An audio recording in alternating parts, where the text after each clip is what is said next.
You're good? Okay. This is a special meeting of the Hollister City Council on May 1st, 2023. Meeting is now called to order. It is 5:30 p.m. City Clerk, do we have public comment on the closed session items? Mayor Casey, we do not have any public comments for any of the closed session items. City Attorney, could you announce the closed session items? Yes. Item number 1, conference with labor negotiators pursuant to Government Code Section 54957.6. Agency designated representatives, Interim City Manager David Marioni and Administrative Services Director Casey Astorga. Employee organizations, Service Employees International Union Local 521.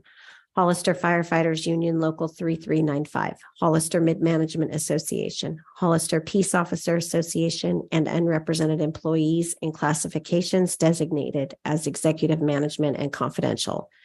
2, conference with legal counsel, anticipated litigation per Government Code Section 54956.9.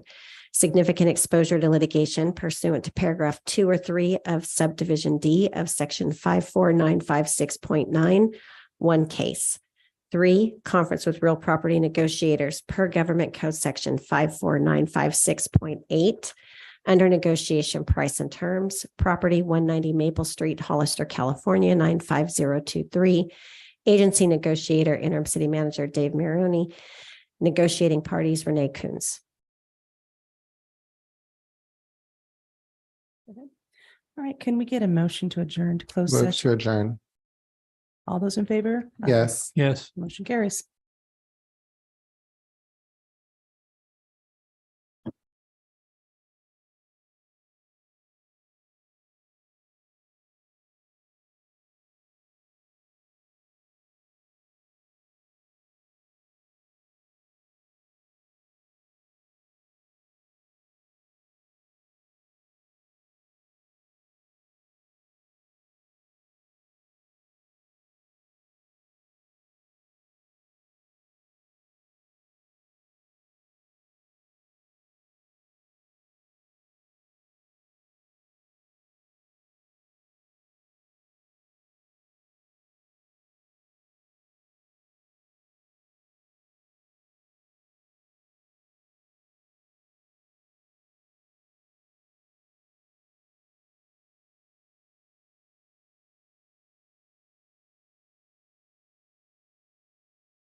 That's why you just go backwards.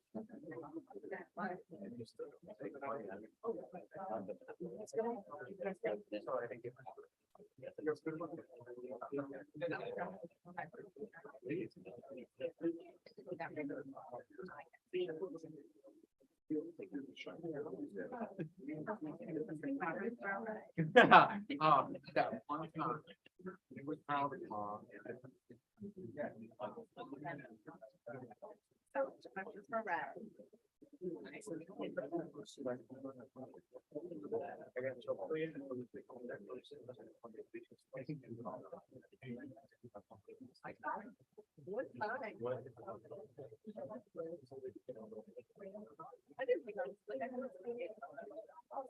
That's even worse. Yeah. Don't influence.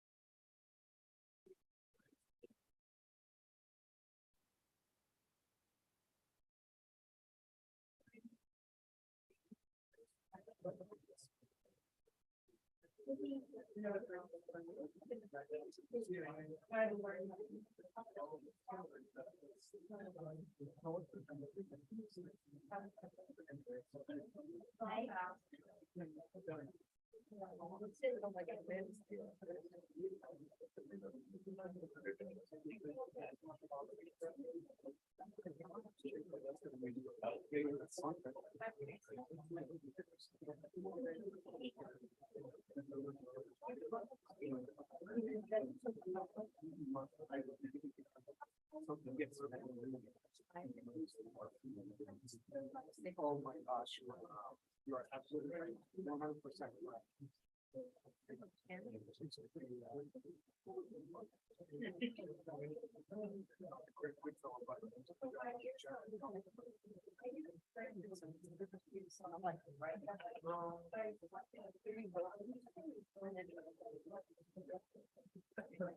Hey, Bill, congratulations. Way back. Nice to take care of that. No, good, thanks. I really do. Right now, but I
I'm not fully savvy on the whole market, but I have seen the second regarding the galaxy.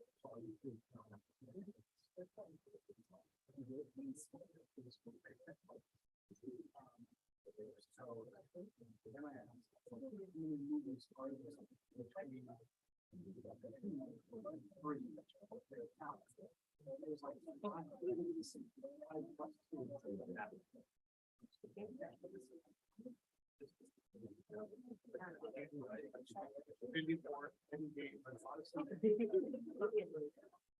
was like, I know, it's a true story.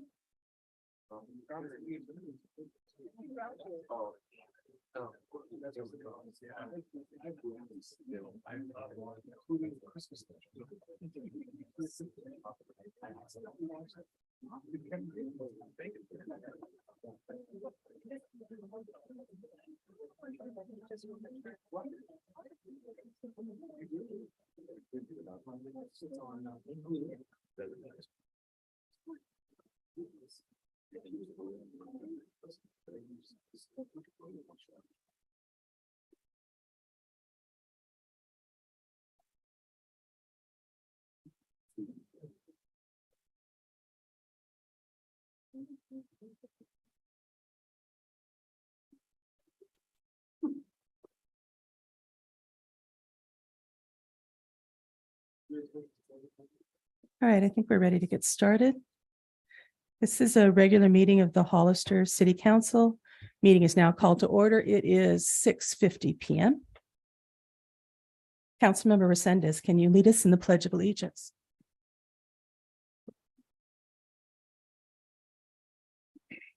Ready, salute.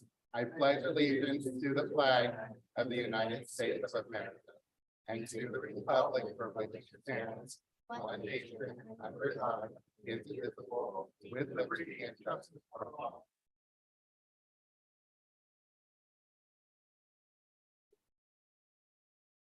City Clerk, can you do roll call, please? Councilmember Resendez, Present. Councilmember Morales. Here. Councilmember Burns, Here. Mayor Casey, Here. Councilmember Perez is not present. I'd also like to report that the agenda for the City Council of the City of Hollister special and regular meetings of May 1st, 2023 was posted on the bulletin board at City Hall on April 27th, 2023 at 3:55 p.m. for Government Code Section 54954.2. Thank you.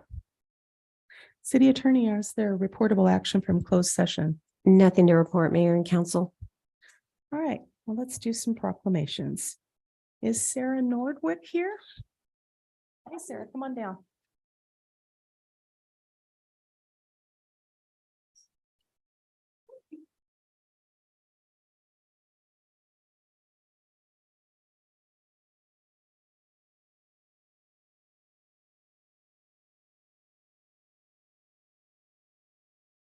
Here we go.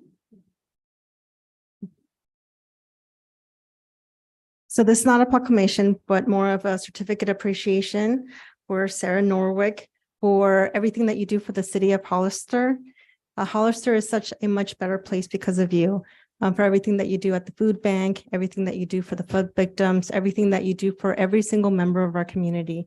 I just eternally grateful for your heart and the kindness that you demonstrate to every single individual, and make the services humane where people can ask for help with dignity and love. So on behalf of the city of Hollister, I want to share my deep appreciation for all the work that you do. We really value and appreciate you. Thank you so much.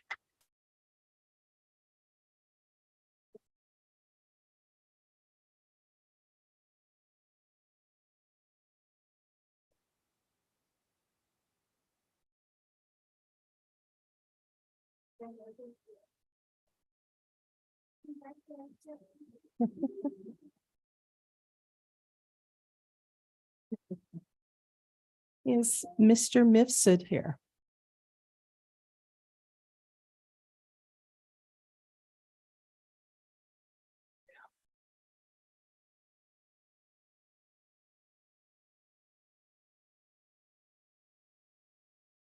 There.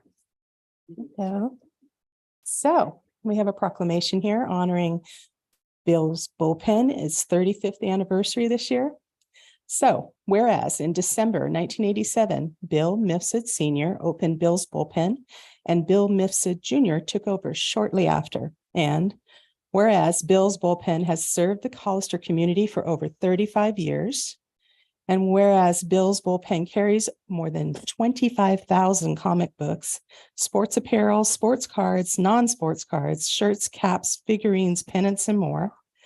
And whereas the San Benito County Chamber of Commerce and Visitors Bureau recognized Bill's Bullpen as Retail Business of the Year in 2015.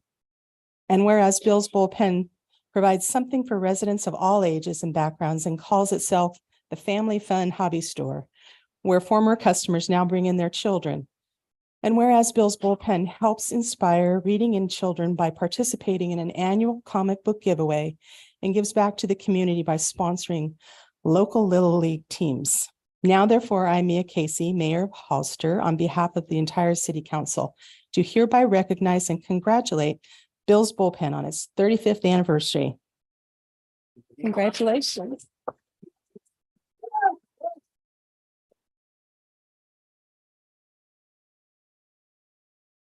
Do you want to say a few Yeah, I'll words? say a few words, Okay. if you don't mind. Sure. It's kind of a great time to speak because guess what? That 3-minute light is not on right now. I speak at a lot of council meetings and it's always that 3-minute thing. But in the meantime, there's a lot of people that I must say thank you to. The first was my father, who started the business back in 1987. He bought a fledgling card store called Earthquake Cards and Comics, which was located where the current 400 project is going on. We were one of 8 businesses on that site before the earthquake. And he's up in heaven right now, and he's very proud of all of us. By the way, that our store was next to the best Chinese restaurant in all of San Diego County. For those people who remember the new China Cafe. All right. We got some new China Cafe fans up there. I'd like to thank my family, my siblings, Christina Mifsud, who's tirelessly put a lot of effort into my store. She lives in Italy. She's probably watching on YouTube now. My sister Catherine in Oakland, thank you very much. My brother Mike, who's here tonight, thank you for all you're done for the store as well. My mom is here tonight. Thank you very much, Mom, for all your tireless efforts and putting maybe babysitting Billy on some occasions when I had to work. So thank you very much to my siblings and my mom, my wife, now my son. I'd like to say thank you for all the time that they've given to sacrifice their time for dad time so he can work in the store when maybe they want to go somewhere.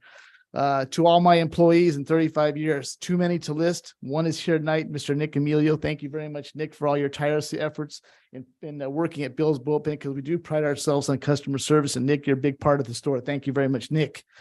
My landlord of 32 years, Rhonda Brown, has been one of the best landlords I can have. She's kept me going there on the corner of 4th and East now for 32 years. And a lot of thank you there. Our earthquake in 1989 destroyed our store. We got back up and running thanks to the great community of Hollister, who helped me find the location, move my product, and get me going. In 2015, we had the Chamber of Commerce recognize us as Retail Business of the Year. One of the highlights of the store in 35 years, but the highlight was the previous year's winner gives the plaque to the current winner, and that was Target Corporation. So I felt kind of honored as a small business owner that Target was handing us the Retail Business of the Year plaque. The most important thing I think in my tenure at the store of 35 years, a long time, is our sponsorship of a lot of youth activities in Hollister. And as a sponsor of some of the activities, they give us plaques and little pictures for their team on the wall. And now after 35 years, and there's some of us in the audience that bring their children into my store and point out that there's dad in the picture, or mom might be in a picture or a soccer photo on the wall, which is kind of unique. There's not too many businesses in Hollister that can come in and generationals can look at the wall and point out who they were a long time ago. And then last but not least, as the mayor said, we like to promote reading. We know reading is fundamental. We have our big event, Free Comic Book Day, which is going to be this Saturday, May 6th. We hope that all of you can come out. We have superheroes on our red carpet you can take pictures with. And we have face painters, and everything's free that day. Please stop by on Saturday, May 6th, 10 a.m. to 8 p.m. And thank you very much, council members, for your continued service to our community. More importantly, we know it's a service and we appreciate it. And thank you very much for the proclamation, Mayor. Thank you.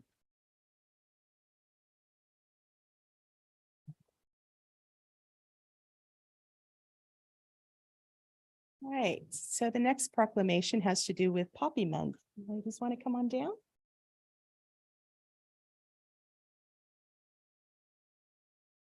Hi.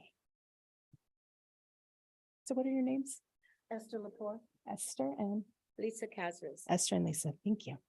All right, So the proclamation declaring May as Poppy Month and May 27, 2023 as Memorial Poppy Day. Whereas America is the land of freedom, preserved and protected willingly and freely by citizen soldiers. And whereas millions who have answered the call to arms have died on the field of battle. And whereas a nation at peace must be reminded of the price of war and the debt owed to those who have died in war.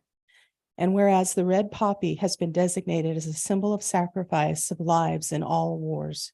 And whereas the American Legion Auxiliary has pledged to remind America annually of this debt through the distribution of the memorial flower. Now, therefore, I, Mia Casey, Mayor of Hollister, on behalf of the entire City Council, hereby proclaim this 27th day of May, 2023 as Memorial Poppy Day, and ask all citizens pay tribute to those who have made the ultimate sacrifice in the name of freedom by wearing the memorial poppy on this day. Thank you very much.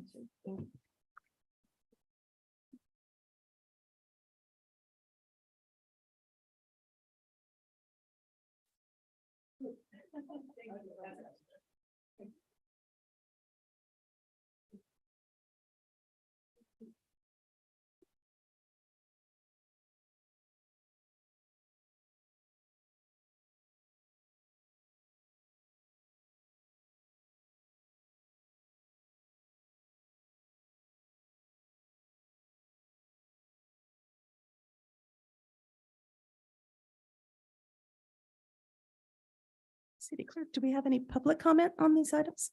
No, we have no public comments for those items. Okay. Let's move on to the consent agenda. For the consent agenda, staff has asked to pull item A13. This item will be presented prior to item F2. Would any members of the council or members of the public like to pull in an item from the consent agenda? Councilmember Burns. Thank you, Mayor. A6, please. Any others? Yes. A11, A12. Anything else? All right. So may I have a motion then to adopt the consent agenda with the exception of items A6, A11? I'm sorry, do we need, I do have one public comment for it. They didn't ask to pull it, but they did have a public comment for one of the items. do you want to do that now? Yes, Go ahead. let's go ahead. It's for item A4 and it's Diane Blakeway.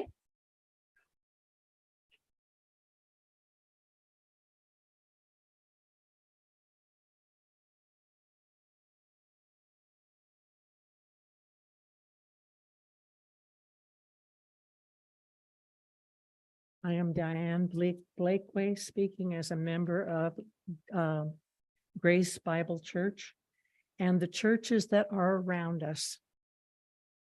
Last year, the fences were placed blocking at least 6 churches.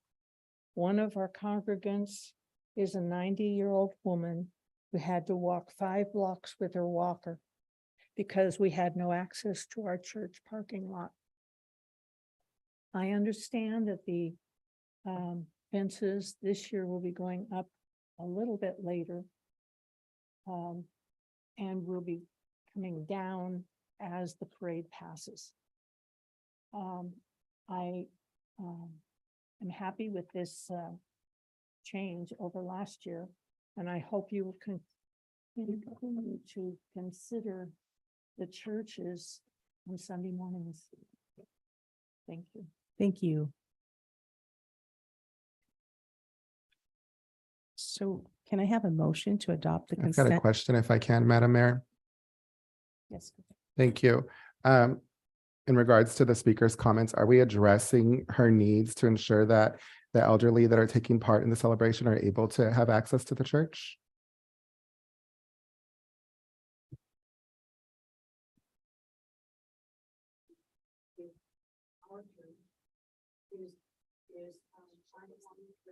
Ma'am?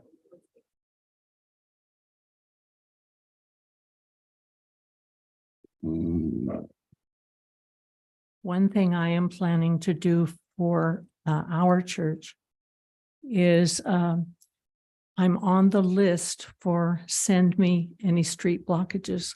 And then I'll be paying more attention to the Sunday morning. But and then I'm going to post it in our church foyer 3 weeks ahead so that people are prepared to go a different way. But I mean, we've got congregants coming from all around in Hollister. And so when you keep finding fences, it's not easy to get there. Thank you. Thank you. I'm wondering if we can have like staff maybe present there if someone needs to get by in these certain types of circumstances. Is that an accommodation we can make for this request? I'll work with our public works director to see what we can do. Wonderful. With that being said, I'll move to adopt. Thank you. Okay, thank you.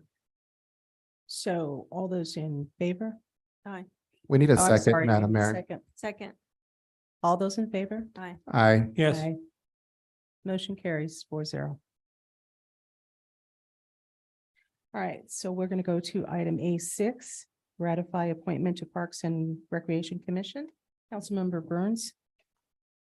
Thank you, Mayor. At this time, I'd like to recognize my recommendation to this council that we approve Julio Rodriguez to serve as my Parks and Rec Commissioner for District 4.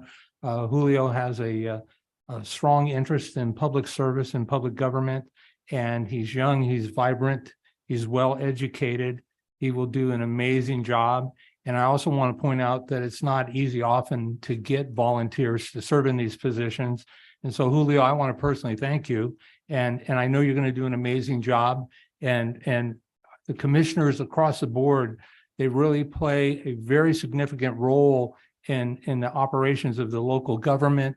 And they absolutely make council members' jobs easier when they do good work. And I know Julio will do exactly that. So with that, I don't know if it would be all right to ask Julio to come up to the podium Yeah, and maybe say a couple words.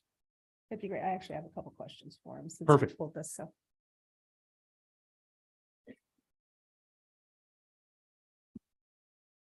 Kind of on the spot here, but anyway, yeah, thank you for the opportunity for your recommendation, and I'd be honored to serve the city of Hollister.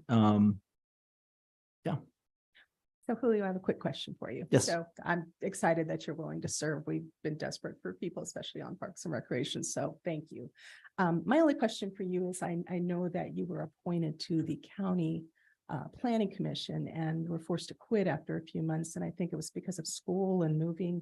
I just wanted to kind of find out your schedule. Are you now back here and you're permanently? Yes, back here? I'm currently a resident of the Hollister, the city of Okay. Hollister. The reason why I'm no longer a county planning commissioner, that was because I changed residence. So therefore, Okay, I see. I thought you had moved back to San Francisco or going No. to school or something. I don't know. I just, okay, that's great. yeah, So, yes, I am currently a thank resident. you. Perfect. If I can, I've got some questions and comments myself, Madam Mayor. Thank Go you. Julio, can you share with the audience what exactly are you getting your degree in at San Francisco State University? I'm currently studying an undergrad in urban studies and planning. Perfect. Wow. Thank you. Happy to have you on board. Thank you for your service. It's not an easy job. I do have a question for staff. Thank you, Julio. Mhm. I'm just wondering, did we hear back or have we found anybody to represent District 2 Parks and Recs Commissioner? We currently have no other applicants for any of Okay. the open spots on Parks and Recreation. All right, just throwing it out there. I see a room full of people here. If you live in my district and you would like to come over here and you'd like to have a say in how we develop our parks in the future, please see our clerk either here tonight or come back and see them later, get an application and fill it in. We desperately need people. And it's really helpful when you're sitting up here making those decisions. Thank you again for your service, Julio. I think we actually. Congratulations. We have multiple positions for Parks and Rec. And so anywhere in the city, if you're in the city limits and want to serve, just see our clerk. Okay, thank you. All right, Julio. thank you. Madam Clerk, is that true? Do we have multiple openings for the Yeah. Parks and Recs Commission? Yes, we do. I believe we only have 2 seats that are currently now filled, and then we have 0 currently serving on our Historic Resources Commission, and we only have 1 current applicant for our youth committee. So what districts do we actually need for Parks and Recs Commission? I'll have to check that and let you know. Okay, sounds good. Please check with our clerk. Well, I can say we won't need one for 4. So can I get a motion to approve item A6? So moved. Second, Second, all those in favor? yes. Yes. All right, motion carries. Now let's move on to item A11. I believe that was Councilmember Resendez. That was me. Thank you, Madam Mayor. Question for staff. Usually we had the 211 come back and report, I think like on an annual basis. I can't remember, or no, probably United Way.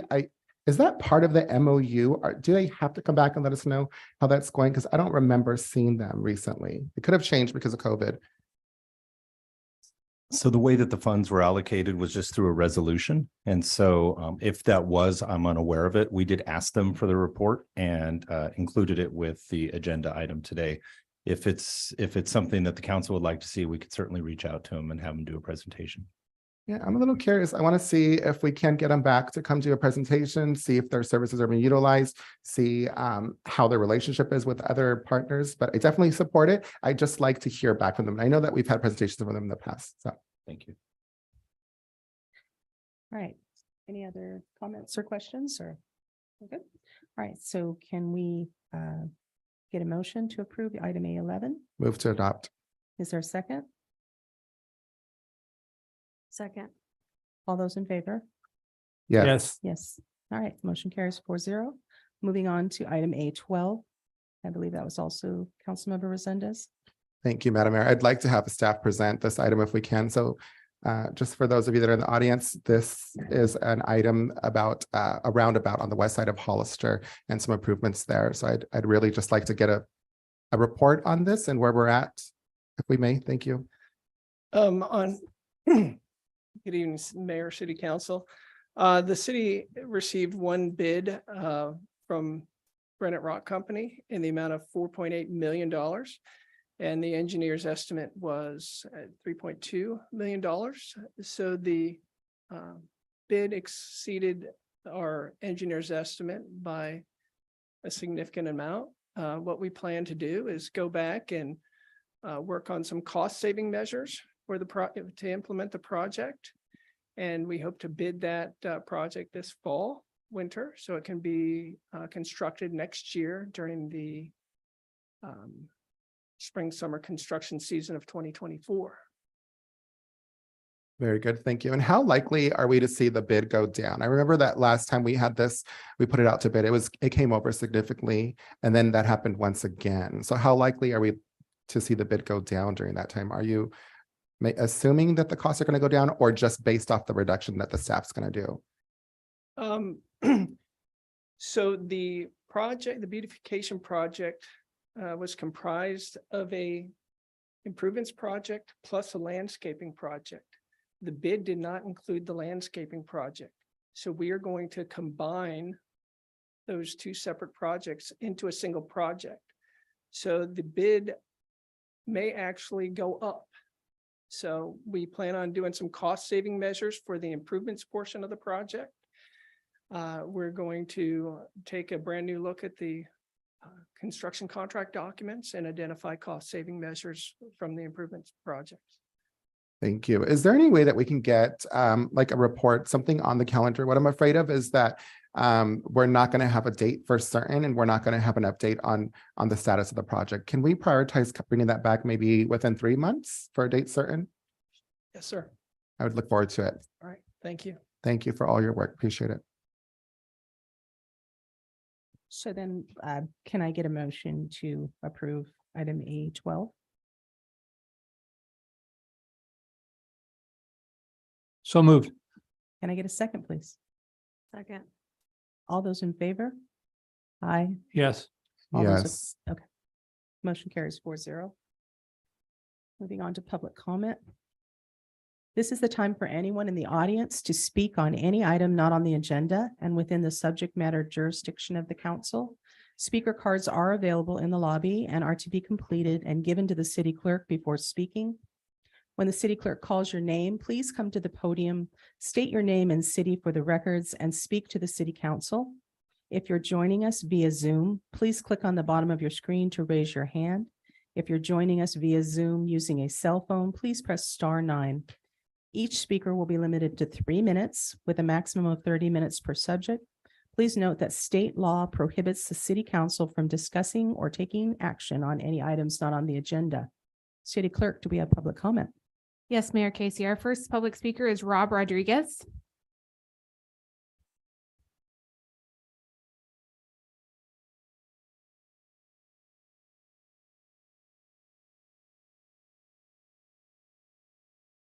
Good evening, council. Rob Rodriguez, Executive Director of Growing Hearts Garden Center.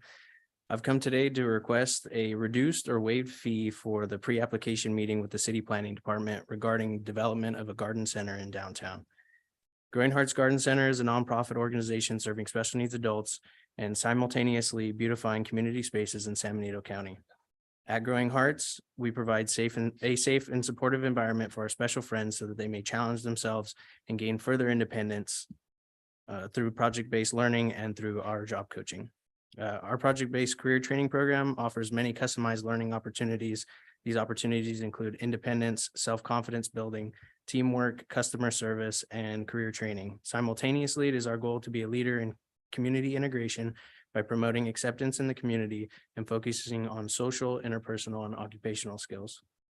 We have been offering our programming for 4 years now, working out of our houses, up at Park Hill, and on the streets. Finally, setting up a garden center would be the step we need to solidify our place in this community. We would be able to offer full day programs and run career training programs on site in sales, marketing, and business management. When our garden center is up and running, we could have up to 15 part-time and 5 full-time employees with the ability to offer daily programs to 30+ special needs adults and offer our free community gardening classes with an increased capacity of up to around 60 people. Right now, we can accommodate around 15 people with our community garden space where we teach classes. And the last 3 classes, we've had 25+ show up. So we've come today to request a waived or reduced fee for the pre-application meeting with the City of Hollister Planning Department to discuss our garden center proposal at 102, 140, and 204 San Benito Street. Waiving this fee would allow us the opportunity to get some feedback and a preliminary review of our proposed project prior to an official project submittal. We are a community-funded nonprofit and have been since our incorporation. We're able to operate all the programs we offer throughout San Benito County because of the gracious support of our community members and local businesses.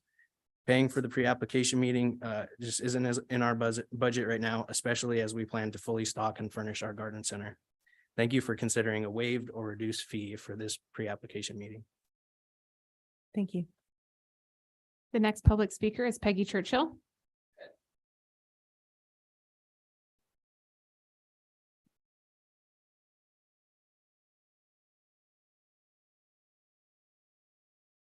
Hi, I'm Peggy Churchill and a founder of Growing Hearts Garden Center. My dream and passion as a mother of a special needs young adult, Mason Churchill, is to have a supported employment opportunities for our young kids that age out of the high school and need a place and have a lot of creative, as you can see us on the main street, San Benito, when we do the garden sales that we're doing right now, the succulent sales, it's just such a great need for our community to offer these individuals jobs. And it's also a great thing for our community to have a garden center downtown that will supply the community as well. But there's so many individuals, and there will be more and more since our community is growing with all the houses of all the individuals that will age out of the high school, that will be looking for jobs and that are fully capable of doing jobs. And I think it has a lot to do with our community to help us as we help our community offer this to our individuals and special friends of Hollister. So we're hoping that you can waive this fee, as we are a nonprofit and we really want to get this up off the ground and hopefully this coming year. Thank you for listening. Thank you.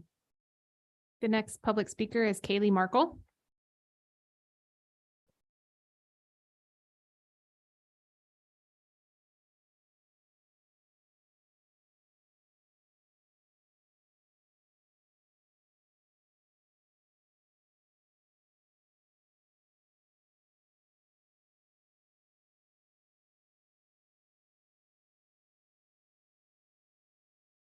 Hi, Mia. Nice to see you again. Hi.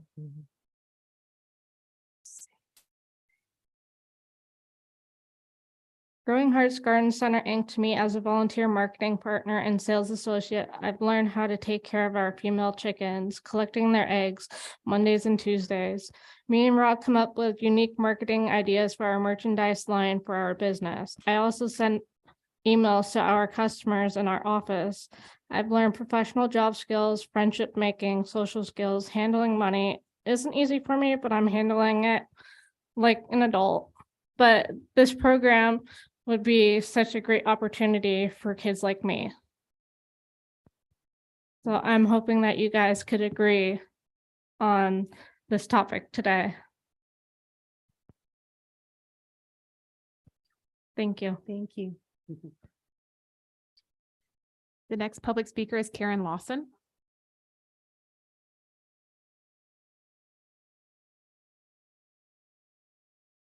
After Ms. Lawson, it's Marissa Casares.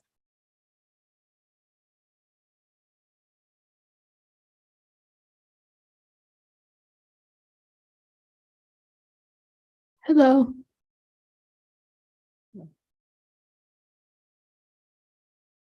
For our times in gardening classes, I want to helping us in Park Hill, food pantry, and the library. We want to thank you for all the hard work that you have done. We appreciate everything that you do, and we know that you do all for us from your friends, Chris, Adam, Marissa, Peggy, and Erica, and Joseph, who we never be able to thank you enough, but hopefully this is a good start. Thank you. Thank you. Our next public speaker is Cooper Aiello.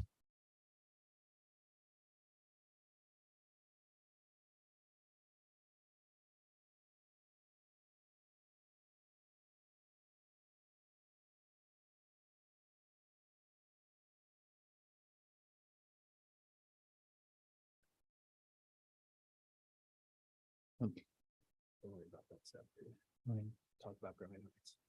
I want to say thank you to Growing Hearts, and I was helping the donations, and we got that's really the flowers from Growing Hearts. Also, I just want to say thank you for helping you join to Hollister, to be a pleasant, and just want to say I ask thanks to Rob and Jay. I want to say to join me we love him so we love him to all to join us to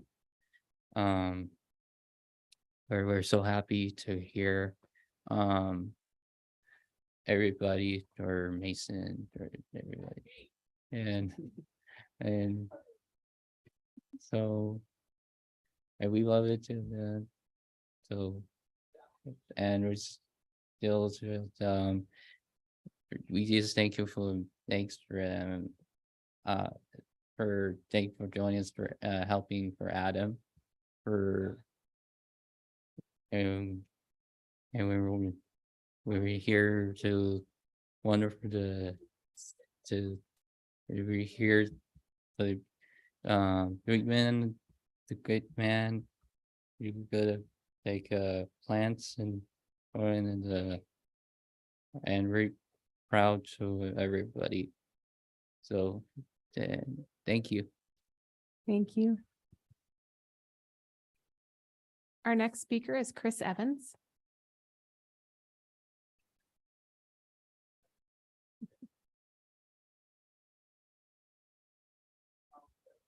This up here.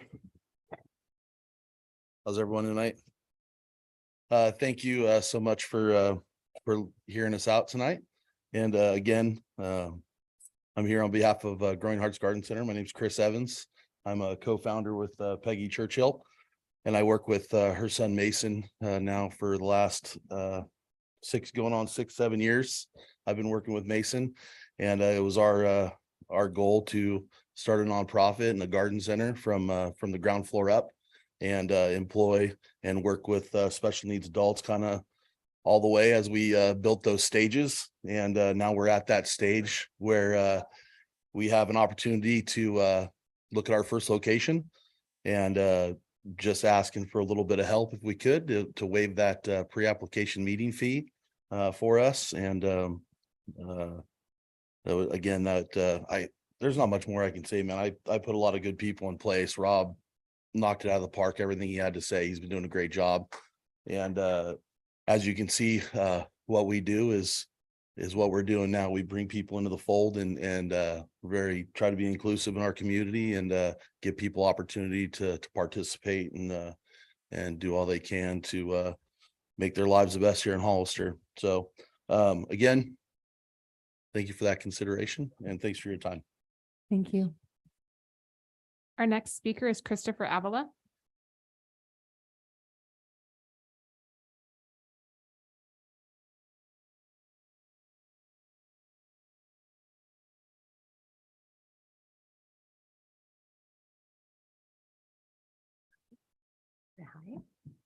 Hi, Hi. I did you. What? Vegan. Sugar kitty. Yeah. Thank you. Thank you. As a mother, I'm going to say thank you to give us the opportunity. We really need a lot of support from you guys and the community so we can include our kids and the community. And Hollister, we really don't have anything for them. So Peggy, she's given us the opportunity to include all our kids. Thank you again. Thank you. Our next speaker is Adam Bell.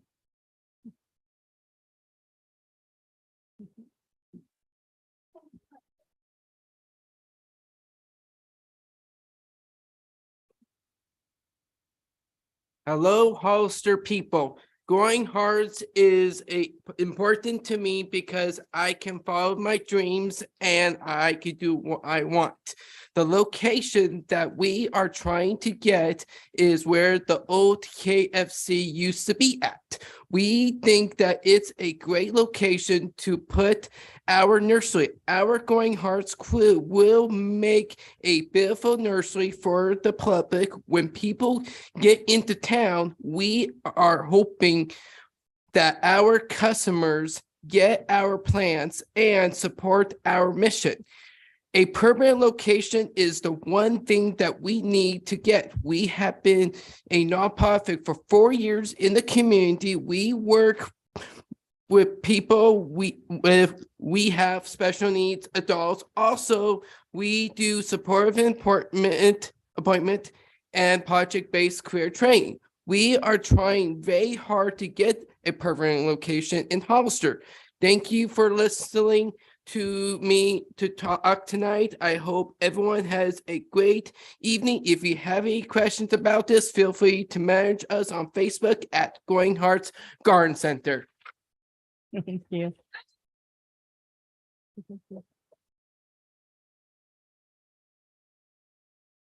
Our next public speaker is Arthur Hernandez.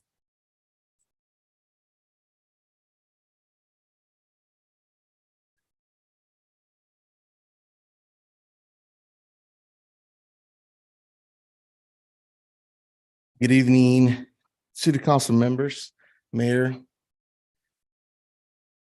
In back of me, you can see some of my city of Hollister first responder co-workers / city workers.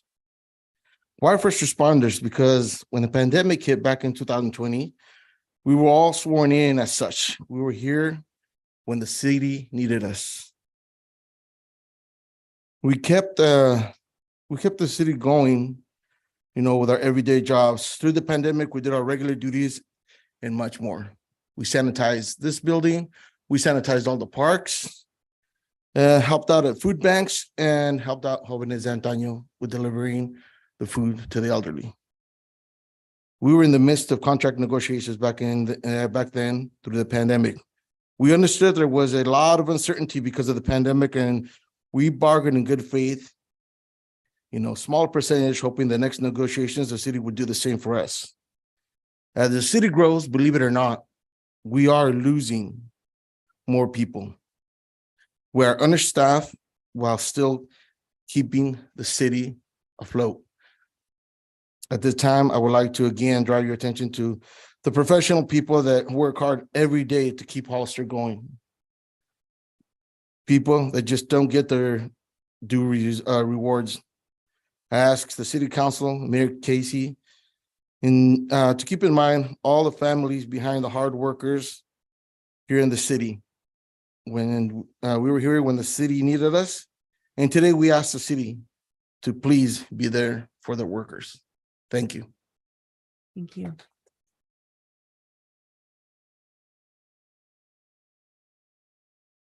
And those are all the public comments we have for this section of the agenda. All right. Let's move on to city manager report. Nothing to report, Madam Mayor. Do we have training conferences? No. Yes, we have multiple department heads that will be giving updates tonight. So I'm going to start it off with Captain Batano with PD. Good night. Bye. The Hollister Police Department did have a few, good night, that went to training. One is one of our sergeants who's currently an SLI, which is Supervisory Leadership Institute. He completed his 6th session out of 8. And we also sent 2 sergeants to OIS course, which is Officer Involved Shooting. And we completed some of our perishable skills in firearms training. Thank you.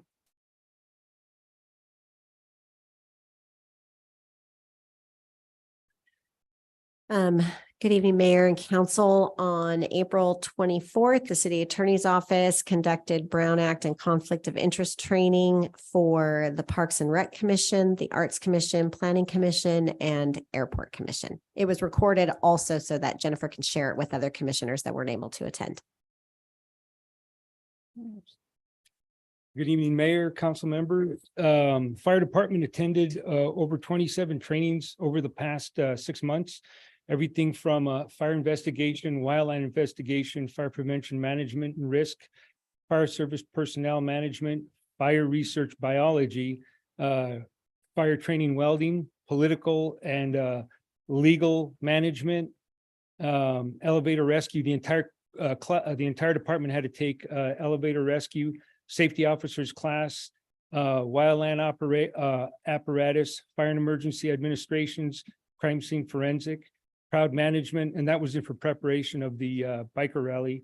Investigation in history, instructor 1, fire marshal boot camp, which included a plan check overview, fire code update 2022, home ignition defensible space training, and that's hardening your structure in a wildland urban interface. CPR training, we've got 7 in-house certified firefighters that can train. They took train the trainer so they can provide CPR training. Community emergency response team, a total of 3 staff took that. Fire inspector courses, 2A, 2D, which are the advanced courses. Hazmat incident commander, strike team leader refresher, and immediately after the battalion chief took the strike team leader refresher, he was deployed for Monterey County's flood incidents, and I took plant section chief offered by FEMA and outlaw motorcycle culture. Concludes my report. Okay, I'll go ahead and go next. The Deputy City Clerk, Angie Gonzalez, attended the City Clerks Association of California annual conference in Palm Springs a couple of weeks ago. The annual conference provides clerks opportunities to learn leadership skills and about topics important to the clerk role in California cities. Topics this year included applying justice, equity, diversity, and inclusion lens to a city structure and culture, building and enhancing your records program, and election initiatives, referendum, and recalls. Additionally, Deputy City Clerk Daisy Caceres participated in several virtual learning opportunities the last couple of weeks to be able to update several city programs, such as updating your municipal code to reflect updated laws and language, disaster mitigation for public records, and communication skills in virtual and in-person meetings.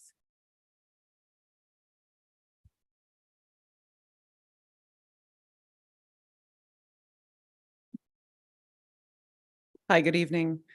In development services in the last month, the 2 of our planning commissioners, Commissioner David Huboy and Commissioner Carol Lenore, as well as our senior planner, interim planning manager, Eva Kelly, and senior planner, Amber Cameron, attended the Planning Commissioners Academy. in Southern California. And then currently there are 3 of us, so myself and Ms. Eva Kelly and Amber are also attending the ICMA Leadership Academy. And our housing coordinator, Jamila Sakwa, will be attending in August. So that's my update for this month. Thank you.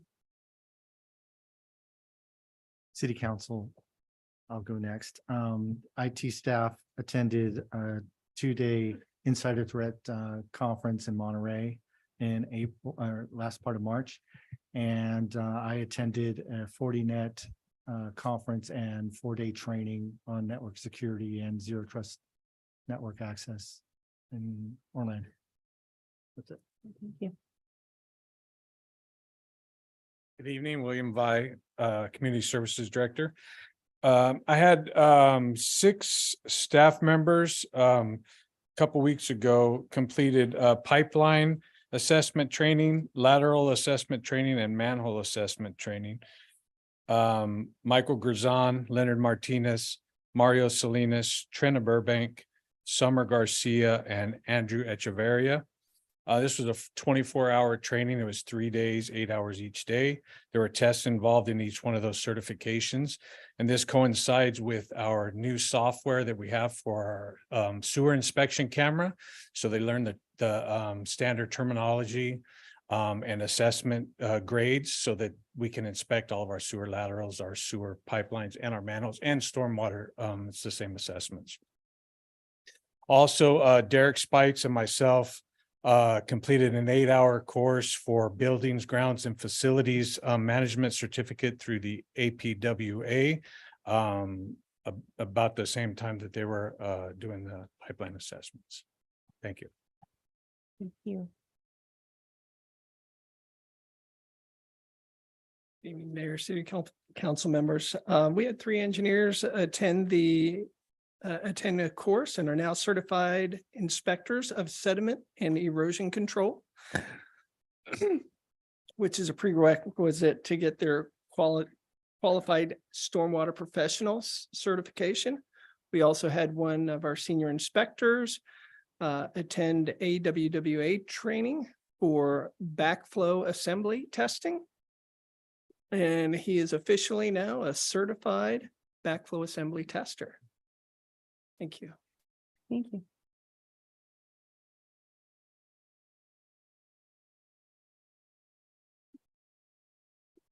Good evening, Madam Casey, City Council, Tina Garza. The beginning of April, recreation staff attended the annual California Parks and Recreation Society Conference. Some staff enrolled in different leadership type classes. I enrolled in a park symposium workshop, and this workshop featured the latest and greatest in park operations, maintenance, planning, and design. There will be a new power tool policy effective January 1st in 2024. And this is for chainsaws, lawnmowers, leaf blowers. And it's basically our California residents will be unable to buy new gasoline powered outdoor equipment, power equipment. There is some funding allocated for this transition. So what city municipalities are looking into is, do we qualify as city agencies? And along with that, I also am enrolled in the ICMA Leadership Academy that will happen for the next 12 weeks. Thank you. That's the end of the report. Okay. We're going to move on to public hearing. Item 1, ordinance number 2033, an ordinance of the City of Hollister approving zoning ordinance amendment 2023-4 to adopt chapter 17.36 inclusionary housing program. You have a staff report. Thank you. Good evening, Madam Mayor and City Council members. This item, as stated, is a zoning ordinance amendment 2023-4 to adopt a new chapter into our zoning ordinance regarding an inclusionary housing program. For a slight background, this project was kind of initiated through the general plan update process, and then the council directed staff at the November 2022 meeting to utilize some of our SB2 funding to implement an ordinance with a 20% inclusionary requirement. And as part of that, we prepared a feasibility analysis because that's required for any ordinance above 15%. and we worked with PlaceWorks on preparation of this ordinance. So I do have Greg Goodfellow as well as David Early online from PlaceWorks to present on the study and the results of the ordinance. So I'll go ahead and turn it over to Greg.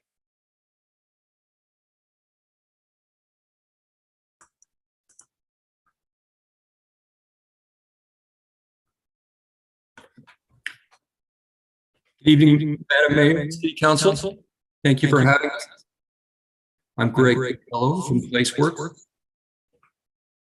And I'm going to give a short presentation about the inclusionary housing ordinance, as well as the feasibility analysis, and then open it up to discussion. Staff, do I have control of the presentation? We can take care of that for you. Okay. Next slide, please. Next slide. Like I said, I'll give you a quick background on the process and the ordinance itself. I'll introduce the feasibility analysis and the results of that analysis, and then the components of the city's ordinance that came out of that, and open it up to discussion. Next slide. Inclusionary housing, very quickly, is an ordinance that establishes a percentage of new market rate developments to be allocated to affordable units. There are just over 200 inclusionary ordinances in the state of California, all adopted pursuant to police power. Ordinances typically include incentives to balance the financial impact of those affordability requirements. They are tailored to local market conditions. We'll get into that more with the feasibility analysis. And inclusionary housing ordinances should not constrain housing production. Next slide. As was just mentioned, in January of 2022, we were given direction by the council to create this ordinance. The council at that time wanted the ordinance to apply to both single family and multifamily development projects. They did not provide direction on project size, so we created that based on our study and trends in inclusionary housing. The ordinance would apply to both for sale and rental development projects. It will be a citywide ordinance applying to development across the city, as opposed to certain development priority areas or otherwise. And the inclusionary requirement, as was just mentioned, will be 20% of affordable units across projects of different tenure and type. And the council made it clear that they did not wish to include alternative compliance techniques to the ordinance. And all of this became draft general plan action L3.1, adopt an inclusionary housing ordinance that requires new residential developments to include 20% of the units as affordable housing. And the spread of that, the household affordability spread would be 7% to very low income units, 7% to low income units, and 6% to moderate income units. Next slide. As was mentioned, we completed a financial feasibility analysis, which in short compares financial performance of a market rate project to the same project that fulfills those inclusionary requirements, in this case, 20%. And the intent of the analysis is to provide evidence that the inclusionary housing program does not deprive developers of fair and reasonable returns on their investment, and balances the private interests with the public benefit of affordable housing. Next slide. Our financial feasibility analysis is based on pro forma analyses of 5 prototypical development projects underneath 3 different scenarios. First, we looked at these 5 prototypical development projects as just under a market rate scenario. These are fully market rate development projects. What is the rates of return for developers like? Then we looked at it as an inclusionary scenario, and this is the project with those 20% inclusionary requirement, as well as the maximum state density bonus that is allowed with those required affordable units. And then finally, we looked at a local bonus scenario, which is the inclusionary scenario and additional local density bonus that is required to achieve financial feasibility. Next slide. All right, these next slides are a series of tables that summarize a lot of the tabular information in the financial feasibility analysis into each of the development prototypes. So this first prototype we looked at, 220 detached for sale units at 4 dwelling units an acre, a typical single family residential development scenario. A fully market rate project, we found that a developer would get a 17.4 internal rate of return, and the threshold here is about 15%, excuse me. That's the threshold of feasibility for IRR. When we included those inclusionary housing requirements, that was an additional 55% market rate units with a state density bonus that includes 46 below market rate units for a total of 275 units. Now feasibility went down considerably to an internal rate of return of negative 18.6. Now, this is an example of that undue burden of housing that the state of California does not want to see, and that needs to be balanced by some sort of incentives. So we looked at what kind of local bonus would need to be added onto that state density bonus to bring the project up to that 15% threshold of IRR. And in this case, an additional bonus of 38.1% or 86 additional market rate units would need to be added to that project to get it up to 15%. And you end up with a development with a total of 361 units, including those 46 below market rate units. Next slide. All right, now we looked also at a mid-density single-family residential subdivision. This is 220 units at 10 dwelling units an acre. Again, we first looked at that market rate scenario and found out that this is a project with good returns, 47.3% IRR. Again, thinking about that 15% as the threshold for feasibility. When we looked at the inclusionary housing scenario, again, that's 46 below market rate units at a rate of 20%. That again offers a 25% state density bonus or 55 additional units, bringing the total up to 275 units. And we found that there was an IRR of 6.3%, again, well beneath the 15% threshold for feasibility. So the local bonus scenario, we found out that this project would need an additional local bonus of 6.8% or 15 market rate units to achieve feasibility. Again, that's 290 units. Now, what we also found here was with this mid-density project, those 290 units, 70 of them needed to be developed as attached townhouse units. And I'll get further into this in the ordinance itself, but that resulted in our belief that the ordinance should include an incentive or an allowance to for variation against development standards. And the feasibility ended up being 15.3%. Next slide. Our third development prototype was a high density condominium, 12 units at 48 dwelling units an acre. Again, the market rate scenario, it came out very strong with a 46.5% internal rate of return. With the inclusionary housing scenario, that 20% requirement resulted in 3 of the units being below market rate, which resulted in a state density bonus of 27.5% or 3 additional units.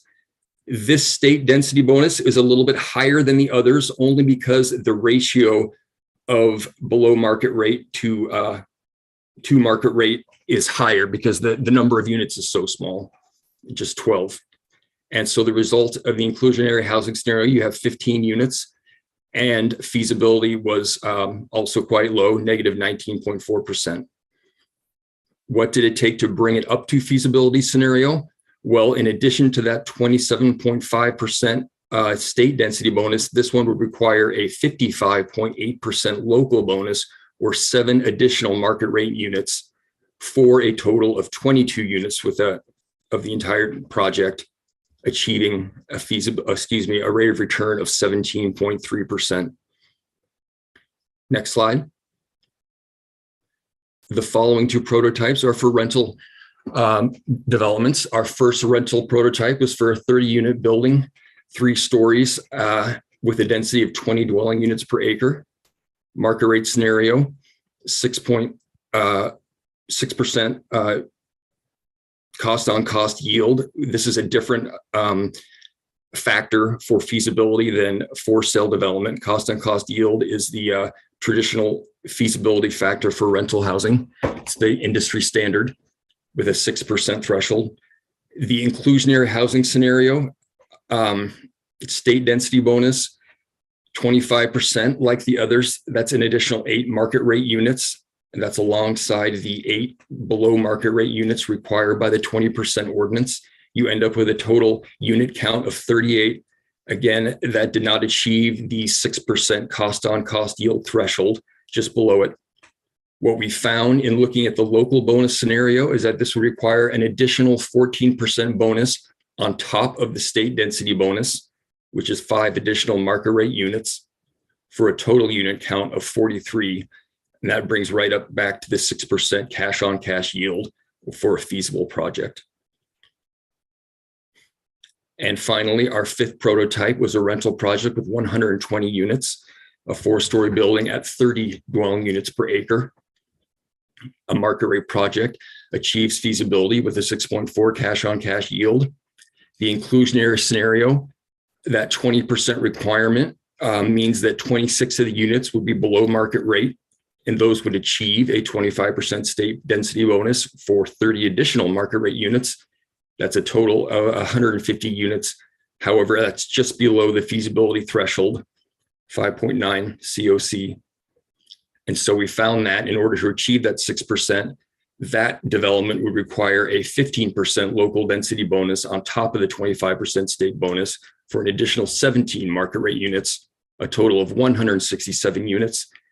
And again, that's a 6.0% cash on cash yield for a feasible project. So again, you can see that that 3rd scenario is what we found to be necessary to bring feasibility back up with those inclusionary housing scenario requirements fulfilled. Next slide. The draft program itself, the key to the entire ordinance, the root of the ordinance are those inclusionary requirements. It would apply to both for sale and rental development as the previous council requested. It will apply to developments with 10 or more units. Again, at least 7% of that 20% total would have to go to very low income units. At least 7% would have to go to very low income or low income units. And at least 6% would have to go to very low income or moderate units.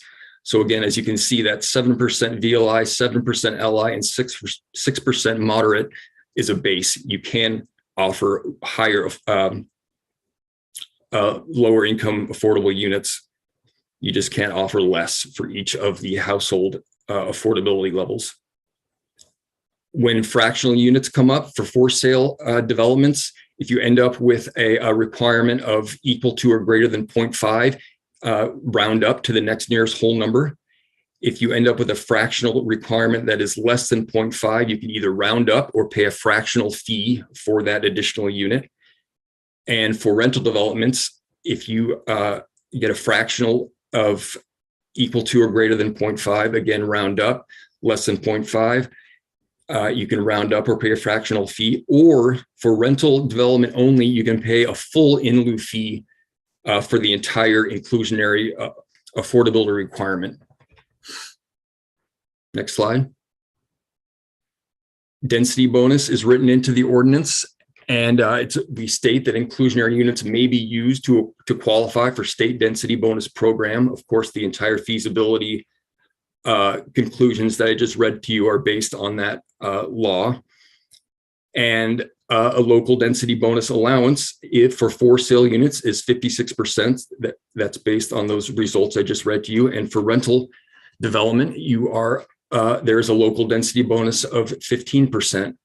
I should also state here that the ordinance includes a cap of 66% for density bonus combined. So no project is allowed greater than 66% density bonus. with state and local combined.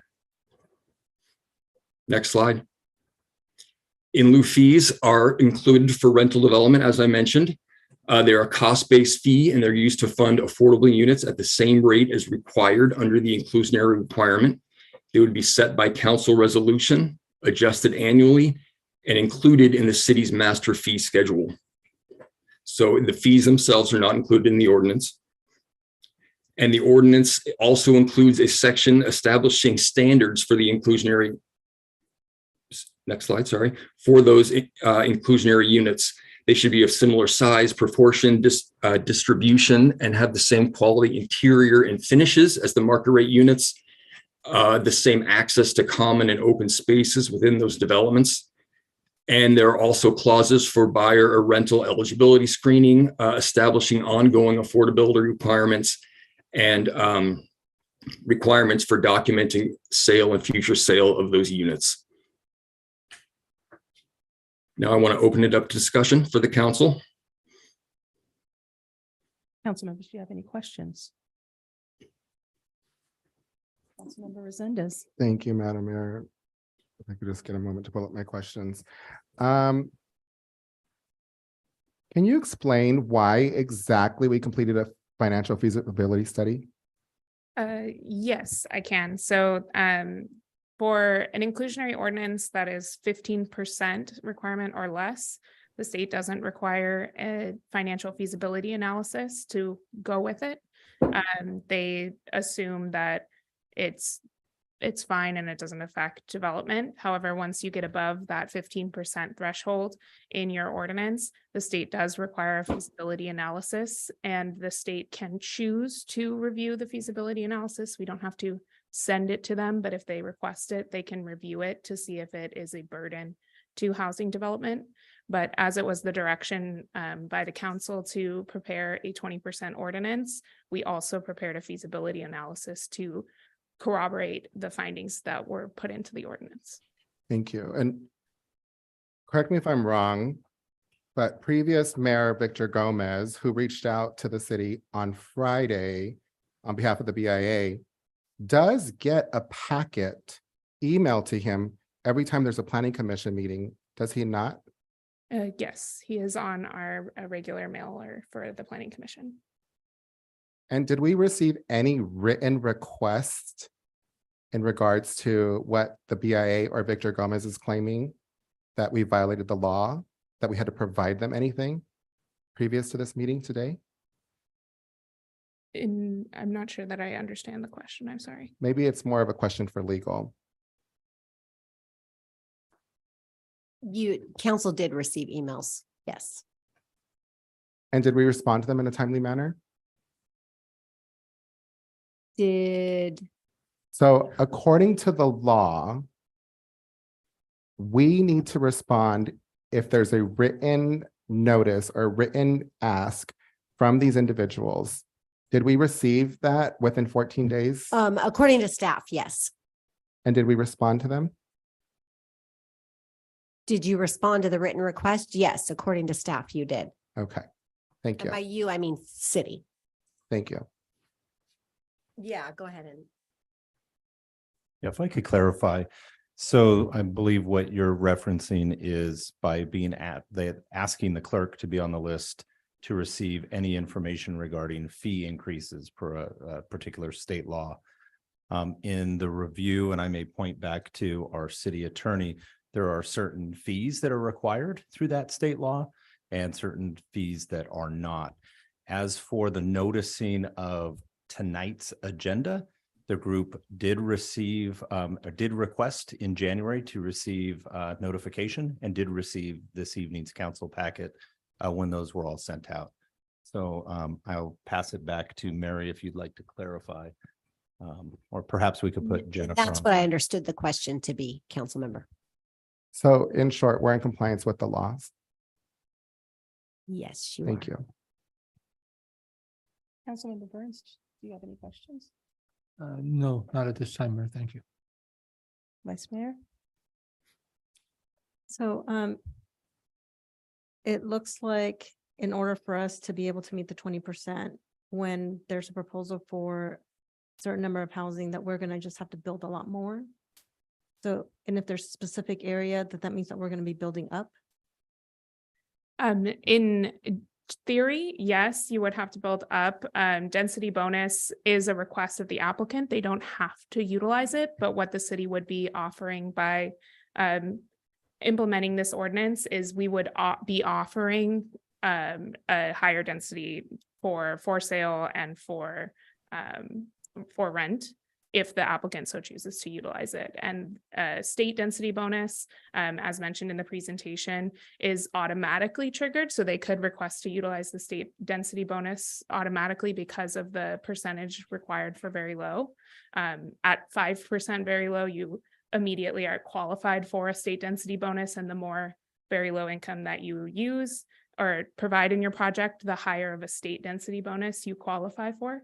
So they could request to utilize incentives, the bonus itself, and then they could also request to use the local bonus. So ultimately, they are potentially going to be building significantly higher than the densities allowed in the ordinance, depending on what they'd like to propose. Have we done an analysis of the impact to our infrastructure? And I say this because if we're building higher, I know that in other jurisdictions, fire was impacted because do they have the equipment? Like if there's a fire, do they have the ladder to go up? I know that's been a barrier in other jurisdictions. Was that all that analysis done as well? So density bonus units don't automatically trigger an environmental review in that particular respect. The state law exempts them from CEQA. They are bonus units and they don't trigger non-compliance with your general plan densities. For example, if someone was proposing 20 units per acre, and then they in a 20 unit per acre zone where that's the maximum, and then they propose to utilize a density bonus and the local bonus, and they ended up, let's say, for example, at 30 units an acre, that's not going to be considered non-compliant with your general plan. With regard to fire and police and our services, all of the units would be subject to the same impact fees that other units are subject to within the city of Hollister. And we also, as a standard, all of our new residential development are annexed into CFDs 4 and 5.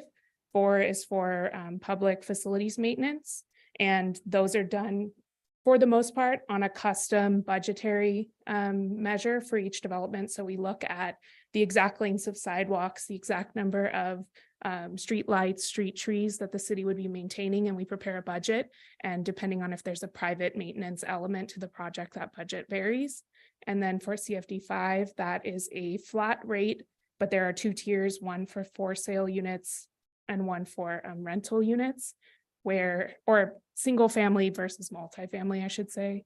And that serves our police and fire services. So there is an annual tax that is levied for residential to help support our police and fire in the city. That's what I was asking is, Fire Chief, do you have a ladder big enough to be able to accommodate a fire if we built that high up?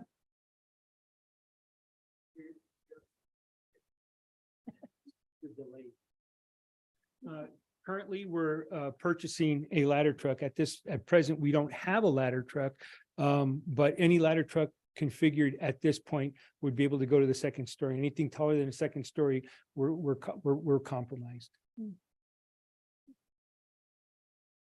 Thank you. Beautiful answer, by the way. I just needed just an answer from fire. So if we are moving in this direction and we don't have not only the infrastructure to support it, nor the basic needs in terms of safety, was that part of, so I know you said the environmental study wasn't done. Was there, did any of our system or stakeholders review this plan and provide proposed recommendations or issues? And if so, what were they? So the General Plan Advisory Committee, Planning Commission, and City Council provided the direction on the ordinance. And then the Planning Commission reviewed the draft ordinance at the May meeting. Community partners, stakeholders, which are not part of government. Everyone who is a part of our list and receives our mailers is invited to all of the public comment, but we have not received any public comment from any stakeholders. Those are, I did receive a couple of concerns from community members that they did not have an opportunity to review this plan and that there were serious concerns about it. Have you heard the same, or is it just? I believe the city council received a few emails over the weekend and on Friday about the ordinance. But it was properly public noticed, and that's why we have the meetings tonight and at the planning commission. But was there a specific like meeting for like that feedback, or just like meetings like this, just city planning, city council?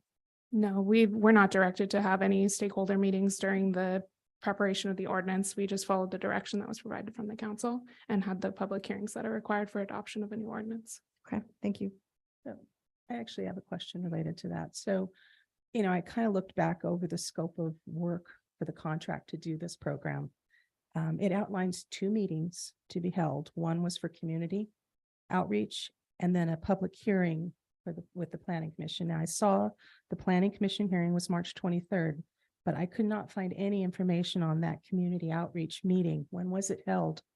The January 18th, 2022 meeting with the city council was the community outreach meeting. This was for to be a direction. separate meeting. It was not part of city council. It was a community outreach meeting. I would have to task 3 on your scope of work for that contract. If you I would have to defer okay. to Placeworks, Actually who's have the it. contract. Yeah, this is David Early. I can try and answer that. And I would just echo what Eva just said, that although the contract calls it out as a community meeting, as we spoke to staff about this at the outset of the project, there was an agreement that the best way to get community input would be to do that in front of the city council. And the council did hold that as a study session and took public comment as well. So as I believe it's the mayor who's speaking, I can't quite see on the Zoom, but Madam Mayor, it is true that we were scoped to have one community meeting beyond the planning commission and city council hearings that we're having now. And we did work with staff to determine that the best way to do that was as an extra city council study session and not solely as a community workshop. I see. So we didn't develop Spanish or English language noticing and meeting materials. We didn't provide live translation services. I'm kind of looking through that task, and it sounds very much like other outreach meetings. So we just decided to forego that and just do a city council meeting.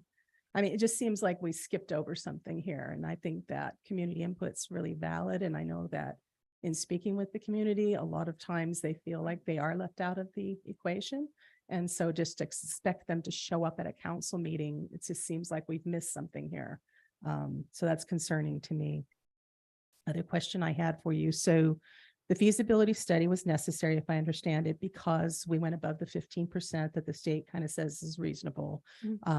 So we have to kind of justify that it's not going to hamper affordable housing. Is that correct? Do I have that right? Yes, Okay. that's correct. The conclusion of the study said that 20% was not feasible and that the only way we could get there is to adopt this massive density bonus. That's the only way we could reach it, right? Because it really wasn't feasible in any of those scenarios that we just saw. Is that correct? That's correct. Yes. Okay. The last question I have is just kind of a aside, but you've had 5 different prototypes, and one of them was for medium density zoning. And what kind of struck me was that you were talking about single family detached homes, and that isn't really in our draft general plan. It's like it says you're not doing single family draft homes. So it felt like it was out of compliance, like out of conformity with the general plan that we've just done or are working on. Yes, so the performance that we came up with were an attempt to both base on previous market or previous developments that have happened so that it could be as So you're looking accurate as backwards. possible. So the 4 units per acre is a pretty typical development we've seen in the recent past years, as well as the 10 unit per acre small lot, single family detached homes in our medium density. So those are 2 single family for sale products that we've seen in this city. So that was to help us determine how much those are valued at. And then the condos and rentals were more of a guess at what those could be, because we haven't seen really any of those developments in the city. So we didn't have past examples to go off of. All right, thank you. All right, so do we want to take? I've got more questions, Madam Mayor. Thank you. Can you read what the purpose of having inclusionary housing ordinance is? I can just let me. Right underneath summary, page. In my 208, staff report or in the. Your actual- staff report. Just that first, actually. Page 209, underneath inclusionary ordinance, just that quick paragraph. I don't have the page numbers. I apologize. I can read it for you. Okay. The purpose of the inclusionary housing ordinance is to enhance the public welfare by facilitating the development of housing affordable to households of very low and moderate income, and to ensure the utilization of developable land in the city of Hollister is compatible with state, local, and housing policies. Requiring inclusionary below market rate units within the residential development project is consistent with the city's current housing element goals of developing affordable housing opportunities, creating diverse housing opportunities for existing and future residents, and maintaining economic diversity and geographical dispersed affordable housing. Did this go in front of the Planning Commission? This did go before the planning commission for review and recommendation to the. And what council. was their vote? Do you remember? Their vote was a unanimous recommendation. for Unanimous adoption vote. By the council. And then what's the staff's recommendation? Staff's recommendation is also adoption of the ordinance based on the feasibility analysis and the direction. And that my we've last received. question is, how much money have you two taken from developers, and why would you not support Point of order. affordable housing for the constituents Councilmember. in the city of Resendez. Hollister? Thank you. All right. can we If go- anybody wants to Can see a we go list, to I have public it right comment, here. Please. Mayor Casey, our first public comment is from GW Devon Pack. Thank you.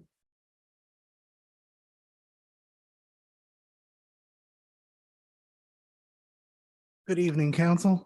Mayor, thank you for hearing me. I am a graduate student at San Jose State who is working on a master's in urban planning in the urban planning program there. I'm currently doing coursework on housing policy, including a master's thesis that is on the topic of affordable housing development in the Central Coast region. I've also previously served as a planning commissioner. There are a number of topics I want to discuss in regards to this because, of course, it's a very complicated issue with a lot of factors. I'll begin by reminding the council of the builder's remedy. The builder's remedy is a legal remedy that developers have under the Affordable Housing Act, which allows them to sue on the theory that a housing element is an unjust barrier to the state's regional housing needs allocation. There was a successful action in Santa Monica. There are currently pending actions in Milpitas and Orinda. So something this council should keep in mind is that if a builder prevails on a builder's remedy action, then the court will find the entire housing element of a city to be, out of compliance with the Affordable Housing Act. And at that point, it becomes, until the development of a new housing element, you have a period of basically anything goes development, where there's no longer any height or density restriction. That's currently happening in Santa Monica. The next topic I want to speak to is that all inclusionary housing needs to be looked at in terms of being competitive with the overall housing market. And what I mean by this, one thing comparatively, a 20% inclusionary rate, that is at the level that Salinas implemented last year with their inclusionary housing ordinance.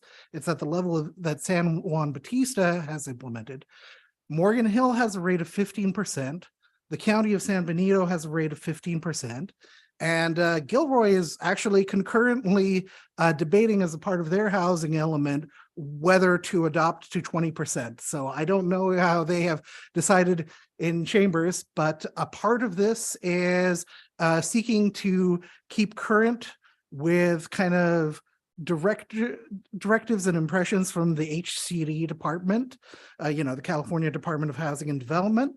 One additional topic of discussion that I might raise is Salinas has in that 20%, they have a 4% workforce housing.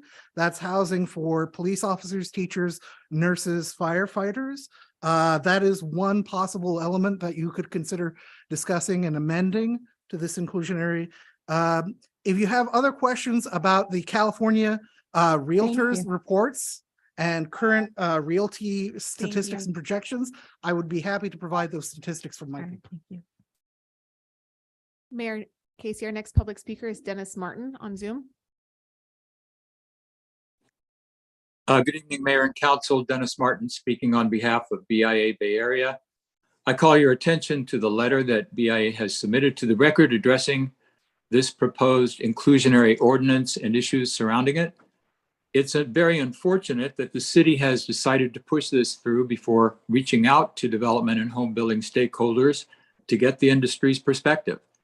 This lack of transparency has been typical in the past, but we've been hoping for better with all the recent changes in Hollister. However, as noted in our letter, the city has failed to adequately notify BIA of hearing and availability of documents as prescribed in state law. We've detailed that in our letter of the noticing deficiencies, and we request that the council postpone this hearing until this is corrected. If you had reached out to builders, you would have learned that the provisions in this ordinance are wholly unworkable from a practical standpoint and will likely present a significant constraint to housing now and in the future housing element. Should the council proceed to adopt this ordinance as written with the 20% and so forth, BIA will be obligated to appeal to HCD to oppose housing element certification. Now, you could have been better informed had you reached out on why the 20% inclusionary requirement in for sale projects particularly is a non-starter. 20% inclusionary with 14% restricted to VLI, LI categories is infeasible. That's reported by Placeworks. But the feasibility analysis goes through these pretzel motions to go off the rails with a flawed assumption of rate of return, financing rates, proposed density bonuses, and product suitability in this marketplace. Stakeholder input can help get this analysis back on track, and we are willing to work with you to do that. And we ask the council respectfully to continue this issue, engage in stakeholder meetings, and consider revisions to the ordinance that will work for the city and the builders. Otherwise, this inclusionary ordinance may likely result in no affordable housing being built and no market rate housing being built. BIA is very concerned about this. And we wonder, we hope that this isn't the real desired outcome of this action. Thank you. Thank you. Mayor Casey, those are all of the public comments for this item. Okay, so we can open this back up then for debate. Councilmember Burns. Thank you, Mayor. So I've heard it go back and forth and back and forth, and I've heard a lot of dissension. It's hard for me to not want to support staff's recommendation and not support the planning commission's recommendation. And we wonder why we have problems getting commissioners. I think I have a sense. Also, I'm going to trust in our council's comments that we're in compliance. And while I absolutely do support a 20%, I also think it would make sense, and I'm going to make a motion to continue this item because I don't see where it would hurt to have the BIA speak to this and other development community members. And I very much like the comment about the 4% workforce. For me, I think that you had a home run when you said that to me. And you know, it's hard enough to get city employees, and we heard them this evening talking about showing them a little respect and gratitude. And I think that I believe what our staff did was exactly what the previous council asked them to do. I think they hit I think they hit it out of the park. But I think we need to continue this item for further discussion. And I also think it would be helpful to have a 5-member council present to weigh in on this. So that would be my motion to continue for further discussion. Thank you, Mayor. I'd like to make a friendly amendment to that. I'd like to see not just BIA, but I'd like to see the community outreach meeting. Make it a combined outreach meeting so community members can come in and speak to it as well as stakeholders. I think that would be, that's my amendment to the motion. Did we have a second? for the Second. motion? Okay. Do we need to do a second? for the Discussion. amendment? What was your question, Mayor Casey? She doesn't want me to speak, so she's seeing if she can get a vote so that I can't say what I'd like to say We and will have more discussion. Conversation, sir, but we want to put the motions out on the table. So if I made an amendment to Mr. Burns' motion, do we need a second on that? Well, you would. So you have a motion pending. What you did was make another motion, and under Amendment. Rosenberg's Rules of Order, you start with the last motion made first. Okay. So after you do Okay. your discussion, that would be the motion you start But do with. we need to have a second to that as well? Yes. Okay, so do we have a second? I second. Okay, so now we can have discussion? Correct. Before we could vote, okay. Councilmember Ascendus, would you like to speak? Thank you. The fact of the matter is that we are way, way, way overdue with adopting an inclusionary ordinance for the city of Hollister. Developers have been coming here for years and making a ton of money, building in a way that is highly irresponsible. Our streets are congested, our schools are jam-packed, our own residents cannot afford to live or to buy here in the city of Hollister. This is something that should have been done years ago. It should have been prioritized years ago. But the fact of the matter is there are politics at play here. In a few minutes, she's going to bang her gavel because she's not going to like what I have to say. But a vast majority of elected officials here are funded by developers. Their campaigns are funded by developers. They have conversations order. with developers. Therefore, I like a point of order. when the votes All right, come Councilmember, there's a and point you've of got order. people here that are getting Councilmember Resendez. hundreds of dollars We're from going to take a 5-minute developers, recess, please. then this is going to be the outcome. Elections are important and they matter. I know that they don't want me to speak, but I've earned my place here and I will speak each and every time on behalf of my constituents in the city of Hollister, especially when it comes to affordable housing. Thank you. It would be great if you weren't a liar. Did you take money from Victor Gomez? No, I did not. Did you take money from Check. any other developers? Bill point- Lee? Point of order. Did you take money from You're Bill Lee? lying. You're being ridiculous right now. Let's go back to government business. Did you take money from Bill?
All right. Do we have Councilmember Burns? Thank you, Mayor. I'd just like to call for the vote. I think we've had plenty of conversation. I think we should all get a chance to speak if we'd like. If do you have any further comments? Or do you No, I have don't. any Thank you. comments? All right, so I do have a few. As I said, I do think we need to get some community and stakeholder input, so that would be a recommendation I would have. I do have concerns about the 20% level. I know that the council gave that direction, and I know that generally you'd think more is better. Why stop at 15% if you can go for 20? I get that. But the problem to me is that when it becomes a deterrent to actually getting the housing built, you know, a project has to make sense, it has to pencil out. And the only way we could make sense of this is to create a 56% density bonus. And to think about that, if you think about 100-unit complex, you're talking about maybe an additional 56 units. So the only way to go is up. We've heard from the fire chief that we don't have a ladder truck that can deal with that right now. So that's concerning too. I guess, you know, what I've seen is that many cities have adopted 15%. The reason we had to do a feasibility study is because we went beyond what is considered reasonable by the state.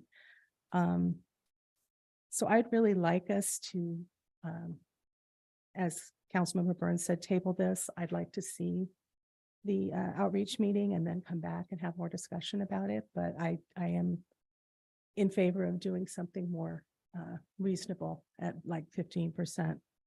I had recently read a report, the California Inclusionary Housing Rater, that was put out by the Institute for Local Government. You know, it discusses pros and cons for doing inclusionary housing. And there were a couple of things that struck me when I read this report. The first thing is that they encouraged setting reasonable requirements. They also discussed programs that have worked well. And one of the most successful inclusionary housing programs to date is found in Montgomery County, Maryland. And they require 12 to 15% of units in projects of 50 or more. So their program was not as stringent as what we're proposing, but it had real tangible results, over 20,000 affordable housing units built over the past several decades. So at this point, I'm not in support of the ordinance, but I do want an inclusionary ordinance. I just want it to be set at more reasonable levels.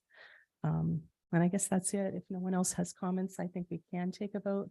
We would need to vote first on the amendment to have the outreach meeting. Can I get a Mayor Casey, may I ask a clarifying question? Sure. For the outreach meeting, if this is passed in the motion by the council, would you like to have purely a community stakeholder meeting and then a council meeting? Or would you like to have a council study session with the community? I don't want a study session. I want it to be more of a community where people can talk and, you know, a little less formal. Thank you. Through the chair, if I could, I would just want to clarify, I do think the mayor was saying that there should be a community meeting followed by a council study session before we bring another ordinance back. We would not bring an ordinance back solely after hearing the community workshop. Is that correct? That would be fine. Yes. To have a study session to discuss it after. I mean, I don't know the protocol there. All I would ask is that we have very, very clear direction on this. So if there's the intent of the meeting is, you know, in the chambers versus in the community, length of the meeting, we would like to seek very clear direction. So the quality of the community meeting is not called into question after it's done. So I have a question for you then in regards to this. When you were going to do this task, this community meeting, how were you going to do it?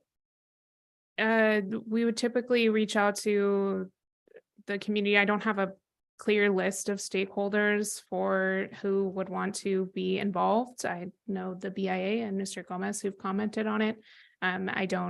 We could reach out to our affordable housing developers that we've worked with in the past. Right. But I'm also talking about the greater community. When you do those types of outreach, where do you normally hold it? How do you normally? We've held meetings in the chambers. We've held meetings in the past tried to go to the community. We're planning on doing some hopefully outreach for the general plan outside of this discussion, but at the farmers market. So It kind of depends. We've had meetings in Vets Hall before. We've had success with virtual meetings during the COVID pandemic and had some significant community there. So Thank you. So in the interest of clarifying, so we would have a community session. We could do it here and on Zoom, the way you've done some of the GPAC meetings, I believe. And then do a follow-up study session to take in that input as the council could review and then move forward with agendizing it. Does that seem reasonable? Councilmember Burns. Thank you, Mayor. So I'd like to suggest that they do it on a Saturday so that people that have to work Monday through Friday have an opportunity to participate and not have to come directly to a meeting in the evening after working a full day and driving anywhere from 2 to 4 hours. And I'd like to recommend that the council study session also be on a Saturday where we can take, I don't care if it takes 12 hours to figure this thing out, because we got one shot to get this right, in my opinion. And so, again, I would like to suggest back to back or every other Saturday, really figure this thing out and identify it. And so, and I would think the Vets Hall would be the best place because, you know, we might only get 5 people, but I'd like to hope we get 200. Thank you, Mayor. Sure. So that there's clarification, Mayor, then your amended motion is to continue the agenda item and perform a community session with a follow-up council study session. Yes. I just wanted to make sure we had a clear record. Yes, I believe so. So then we would take a vote at this point on the. Yes, and Vice Mayor Morales seconded that. So you would take a vote on it, and if this passes, that's the only motion you have to vote on. If it doesn't pass, then we go back to Councilmember Burns' motion. Okay. All right, so then can I have a roll call vote, please? Councilmember Resendez, No. Councilmember Morales, Yes. Councilmember Burns, Yes. Mayor Casey. Yes. Motion passes 3-1 with Councilmember Resendez opposing. Thank you. Thank you. Thank you.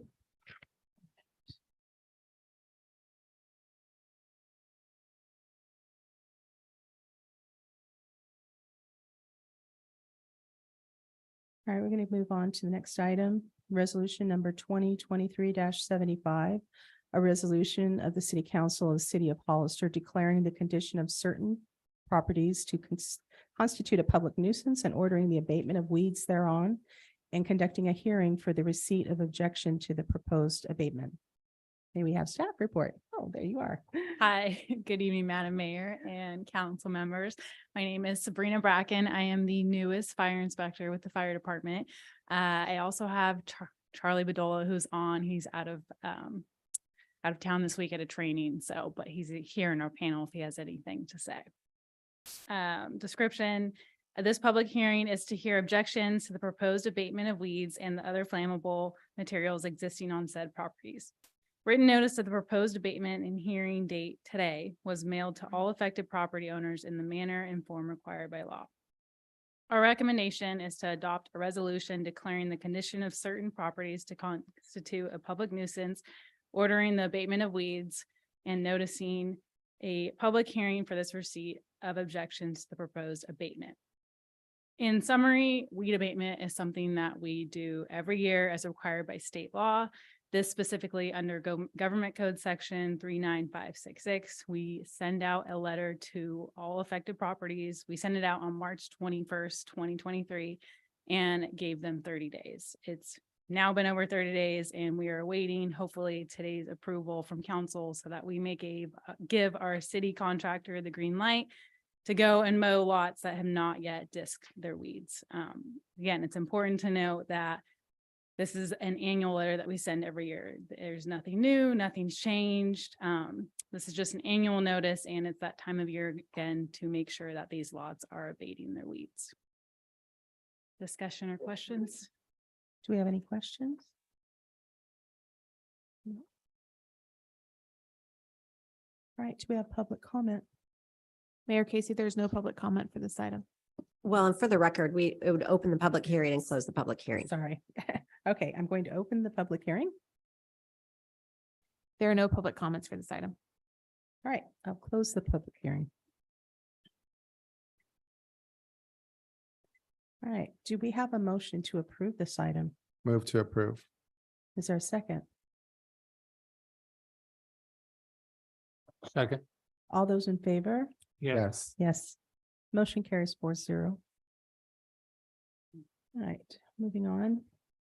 Resolution number 2023-74, a resolution of the City Council of the City of Hollister declaring the intention to levy and collect assessments within the Landscape and Lighting District number 93-1 for fiscal year 2023-24, and giving notice of and setting the time and place for a public hearing by the City Council on the levy of the proposed assessment pursuant to Landscaping and Lighting Act of 1972.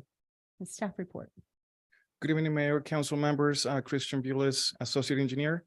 This item before you is a resolution of intention to levy and collect the special assessment for the Landscape and Lighting District, also known as the LLD 93-1 for fiscal year 2023-2024, and also given the time and place for the public hearing for June 5th, 2023.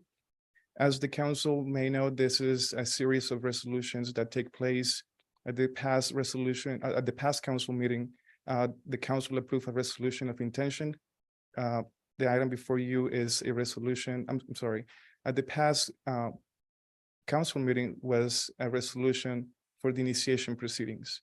The item before you tonight is a resolution of intention to levy the special tax. At the next council meeting, we will come before you with a resolution with the draft engineer's report, the collection roll, and the boundary diagram. And then in June 5th, we will have the public hearing. All right, do we have any questions from council? No questions? Do we have public comment? Mayor Casey, there are no public comments for this item. All right, can I get a motion then to approve this item? Move to approve. Is there a second? Is there a second? Second. All those in favor? Yes. Yes. All right, motion carries 4-0. All right.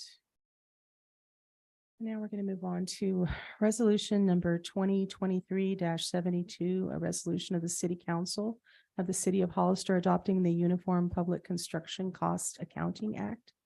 City Attorney, do you have a staff report for us? Yes, we do. And actually, I have Assistant City Attorney Jennifer Thompson on Zoom to handle this resolution and the next item as well, the related ordinance. Okay.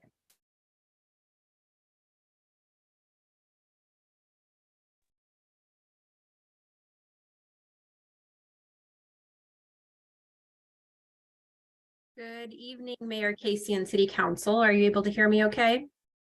Yes.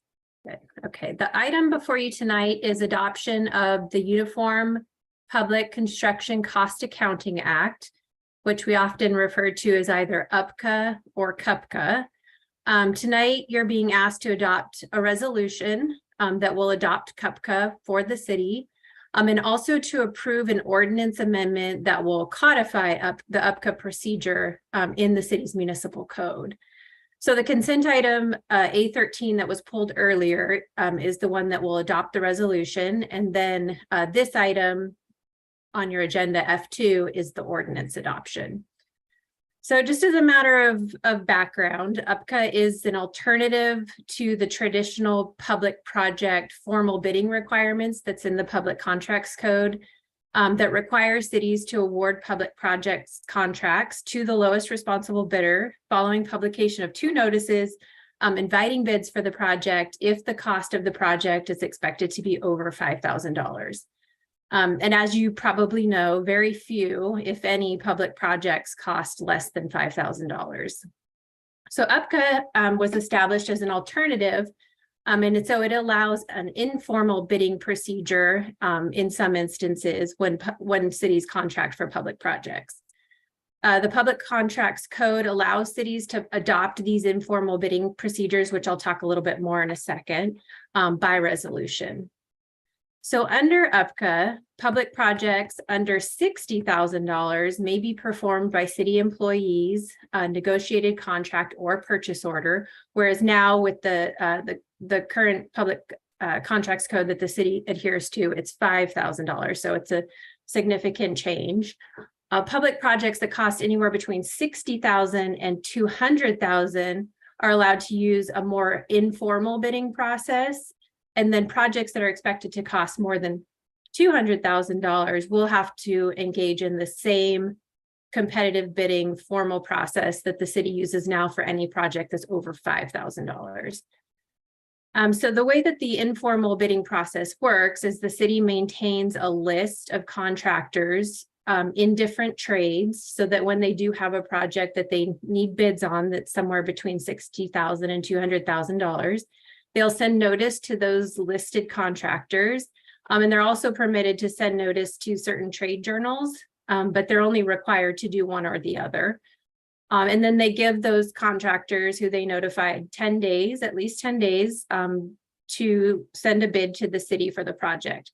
And then the city will award the contract to the lowest responsible bidder. And then, as I mentioned, projects that are over $200,000 are going to require the same process that the city uses now. Those dollar amounts are adjusted every 5 years by the state controller's office. And that actually will be happening sometime in the relatively near future. The CUPCA commission has recommended new thresholds to the legislature, and then the legislature will have to adopt those. But when that happens, we can address that at that time. But it is almost the end of that 5-year period where those dollar amounts increase.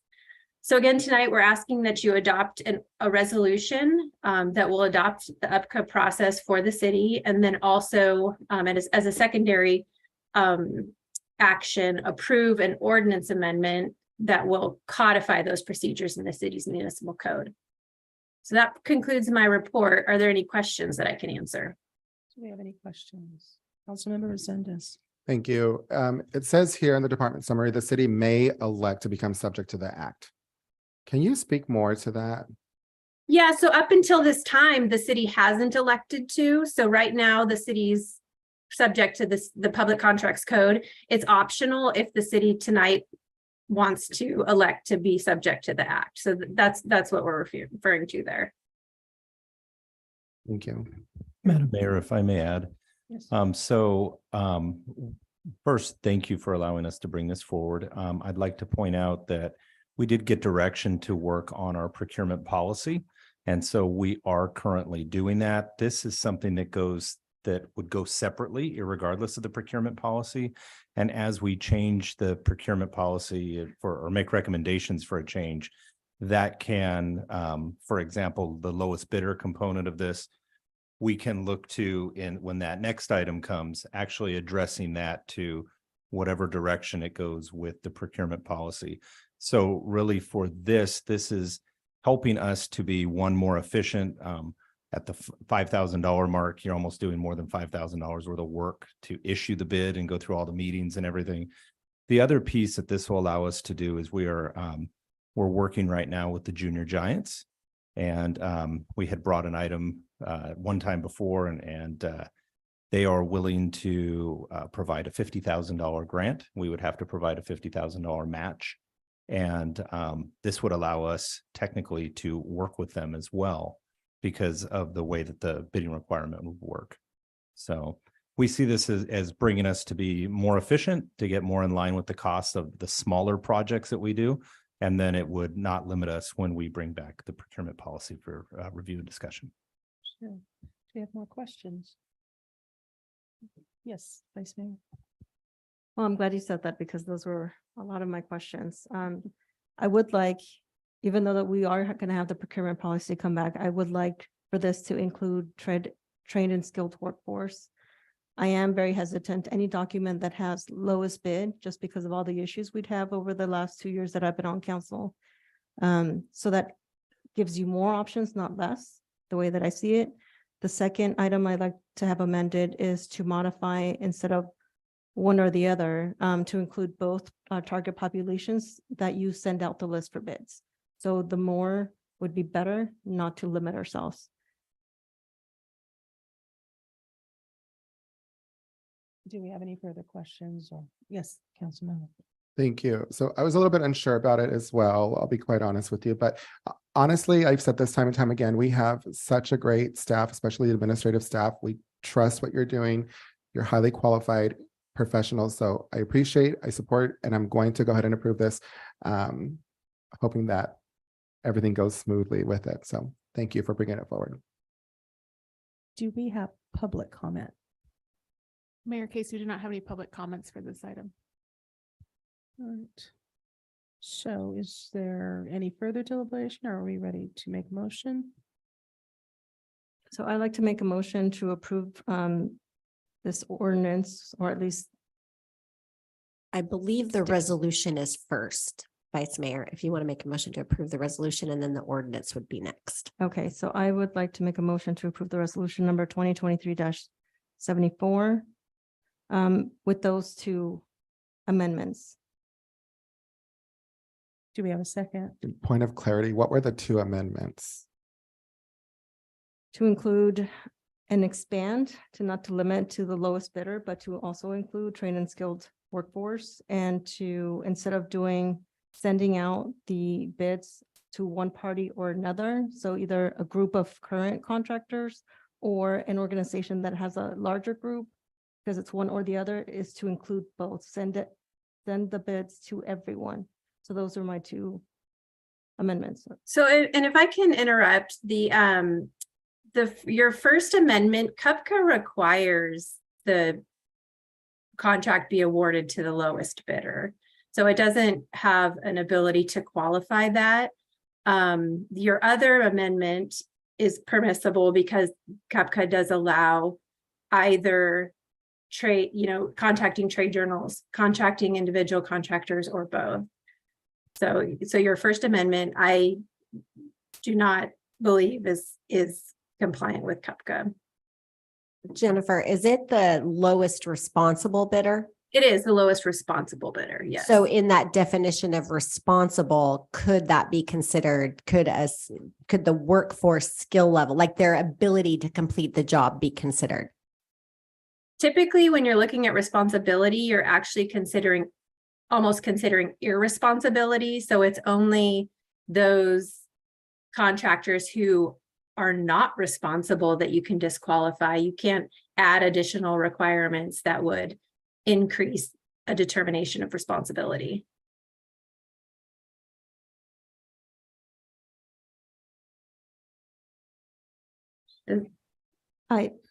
I'm just confused because I've no. seen it elsewhere, so. Were you going to say something, David? I mean, and maybe you've seen it in other contexts than this particular CUPCA. I mean, this is pretty specific, and it sets forth very specific requirements because it is allowing cities more leeway when it comes to competitive bidding. So perhaps you've seen it in other contexts. So Jennifer, if I may clarify then, because I want to make sure I didn't misspeak. If we were to bring a purchasing policy change down the road, could that purchasing policy change impact this? Because that is what I represented to council, and I want to make sure I represented it correctly, as that was my understanding. So this is only with respect to public projects. So, any other purchasing changes that have to do with goods or services, that would be completely separate and different.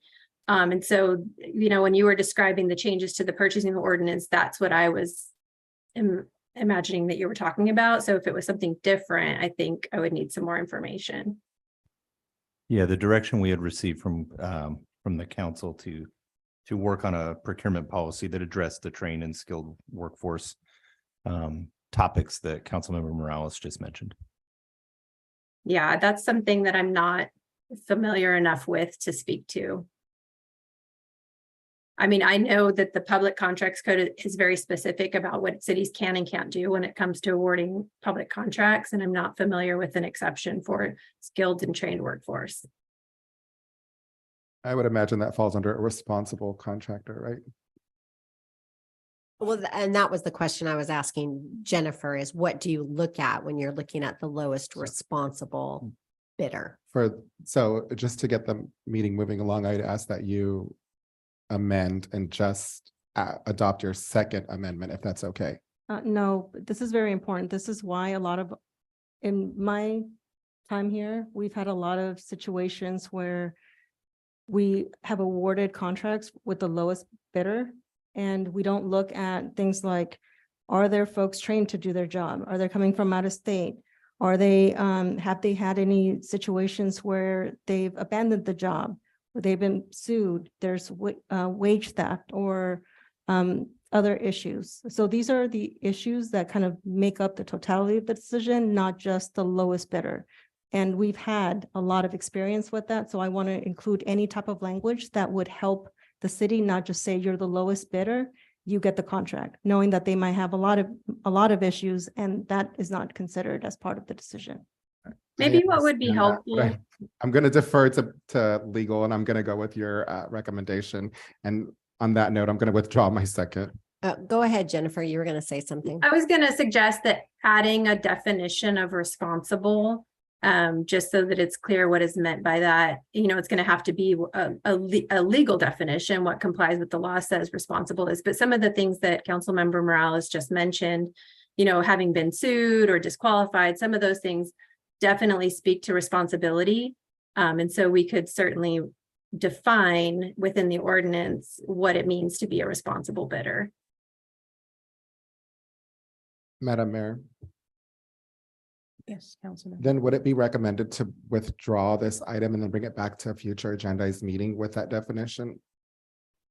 We can bring back the resolution and the ordinance at the next meeting with a better definition of responsible. And then also we'll look in more in depth at that question, Vice Mayor Morales, if you've seen it for other agencies, we'll try to distinguish. And I think Cal City's actually drafted a document that I sent to Brett a long time ago, so I'll look that up as well. Great. Is that the consensus of council to bring this back with a You withdraw your motion. better definition? I'll withdraw my motion. I'll move to withdraw. Okay. Okay, so yeah, Yeah, as Bring long it as we back. have consensus, we'll do it. We'll bring it back. it's worth the extra time. So yeah. All right. So moving on. Item 3, the resolution of the City Council of the City of Hollister to adopt a policy regarding council requests for future agenda items and information. May we have a staff report? Mayor and City Council, this policy coming before you is the policy written out as directed by council at the previous council meeting. Previously at previous meetings in January, council had requested a policy outlining the process for the council to bring forward agenda items and updates and bring forward agenda items for future agenda and updates from staff. So at the previous council meeting, council provided direction on that and staff provided this policy in response and to codify that direction. And so that is what you have before you. I'm open to any questions and Do we have You may have. questions? Any questions? Sorry. My question would be, since we're going to withdraw the previous item, should we withdraw this one or we can go ahead and adopt this one? This is actually a separate one for that. You're referring to the ordinance. And that We item. pulled them both. Okay. Yes, absolutely. Thank you very much. Thank you. All right, so we have no questions. Do we have public comment? Mayor Casey, there are no public comments for this item. Okay, so a little bit of discussion and deliberation. Does anybody have comments? No, I have a few, simply because I'm the one who had brought this forward to have a written agenda request instead of just, we've been trying to do it at the end of council meetings. It's, you get 5 seconds to decide whether something is, you know, that you agree that you want this on the agenda. So I really just wanted something simple. I feel like this is a pretty involved and long policy. I don't really think that transparency is the purpose here, because putting a written agenda, you know, as part of, you know, agenda request as part of a packet for the whole world to see is pretty transparent. So I really just wanted to create a more thoughtful process. I think that the other items that are outlined in the policy seem to be a little redundant and kind of are already covered in our code of conduct policy about how to interact with staff. So I don't think they're really necessary. What I'd like to see myself is to have this be brought back again, but just as a simple policy that's procedural, along with the sample form. The form is fine. If you can include on it a section that identifies our, you know, what goals or priorities the item would address. And also, I just want to see details on, you know, the time that it's needed for the city manager or staff to review so that they can do their calculations. You know, this is partially for their benefit to be able to say, it's going to take this amount of man hours and it's going to cost this much to bring this agenda item and move it forward so that we can be informed when we decide whether to hear it. So I guess that's what I'm asking is if we could bring this back. I don't know if anybody else has comments and just have it be very simple. Do we have consensus to withdraw this and bring it back? Confirm for me that part of this is that it requires 3 council members to agree. Is that correct? Yes, that is correct. Thank you. I won't support that. Thank you.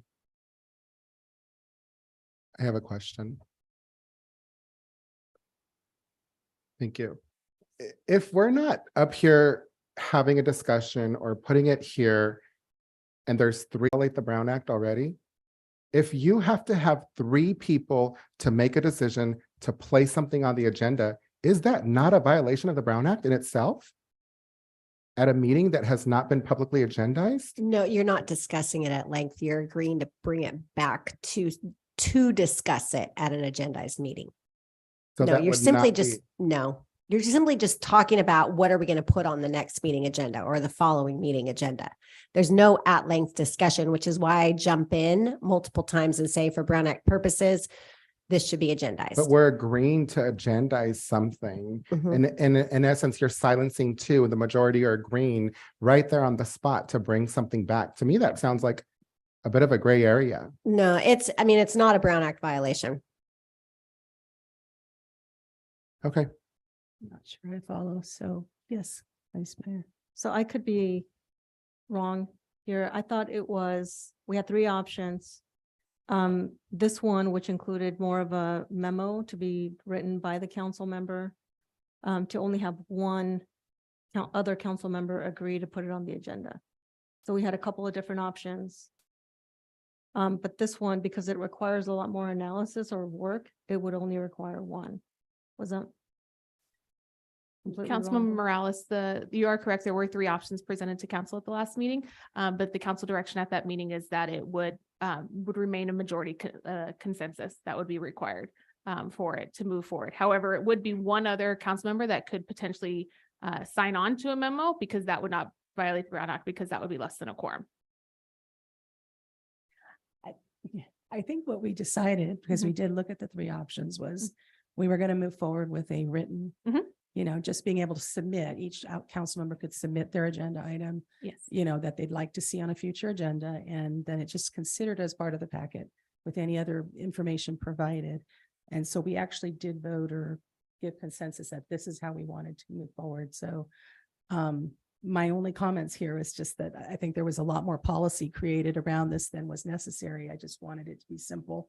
So we've already decided that we're doing a written, you know, that was what was coming forward. So I'm not, yes. Since there seems to be confusion and a general consensus to possibly bring this back, I would ask Mary if it's out of line that we clarify at least the subject of the amount of votes it would take to bring on, because it's, you know, if it's just a memo, then that if a memo is just sent in and everybody gets a memo and you could have 5 per council, that is different than the discussion. And it seems like there's some confusion there. So if we could get further direction on whether it's a memo that then gets put on and you need 2 versus 3. I'd like to get some clarification because I'm hearing it be retold differently, and I want to make sure we're all on the same I page. think in our discussion, I think different things came up, but the request I made was just simply for, as we do now at the end of the meeting, someone will make a suggestion and then we give consensus. It's the same thing, only written form. And as a part of our packets, we have time to think about it. I just don't like having 5 seconds to make a decision whether something should go on the agenda and not knowing all the parameters. So that was what I had suggested, and I thought that that's what we had consensus to do. So if I could ask, if it seems like we want to bring it back, maybe we have a clear motion. Sometimes what happens is in the discussions that isn't added back into the motion, and that may lead to some confusion. So if that was the intent, but we missed it and it wasn't clear in the motion, I'd like to just get further clarification on it. Yes. Councilman. Thank you, Mayor. So from the city attorney, if we say no tonight, or it ties in a 2-2, then this item dies. Is that correct? That's correct. Under Rosenberg's 2-2, it means it fails. All right, thank you.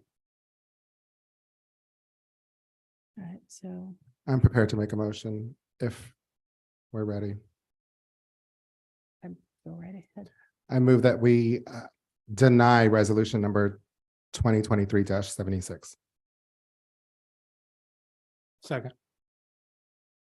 All in favor? Yes. Yes.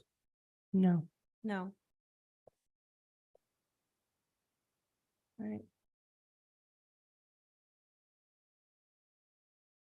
Let's move on to item 4, resolution of the City Council of the City of Hollister approving an agreement to nominate the city's 2022 citywide slurry seal project to the California Transportation Commission for receipt of local partnership program formulaic LPPF funds totaling 600,000 and approving an agreement exchanging 600,000 of the city's surface transportation block grant funds for 600,000 LPPF funds and suballocate the STBG funds to the local jurisdiction using the COGS adopted formula. Staff report.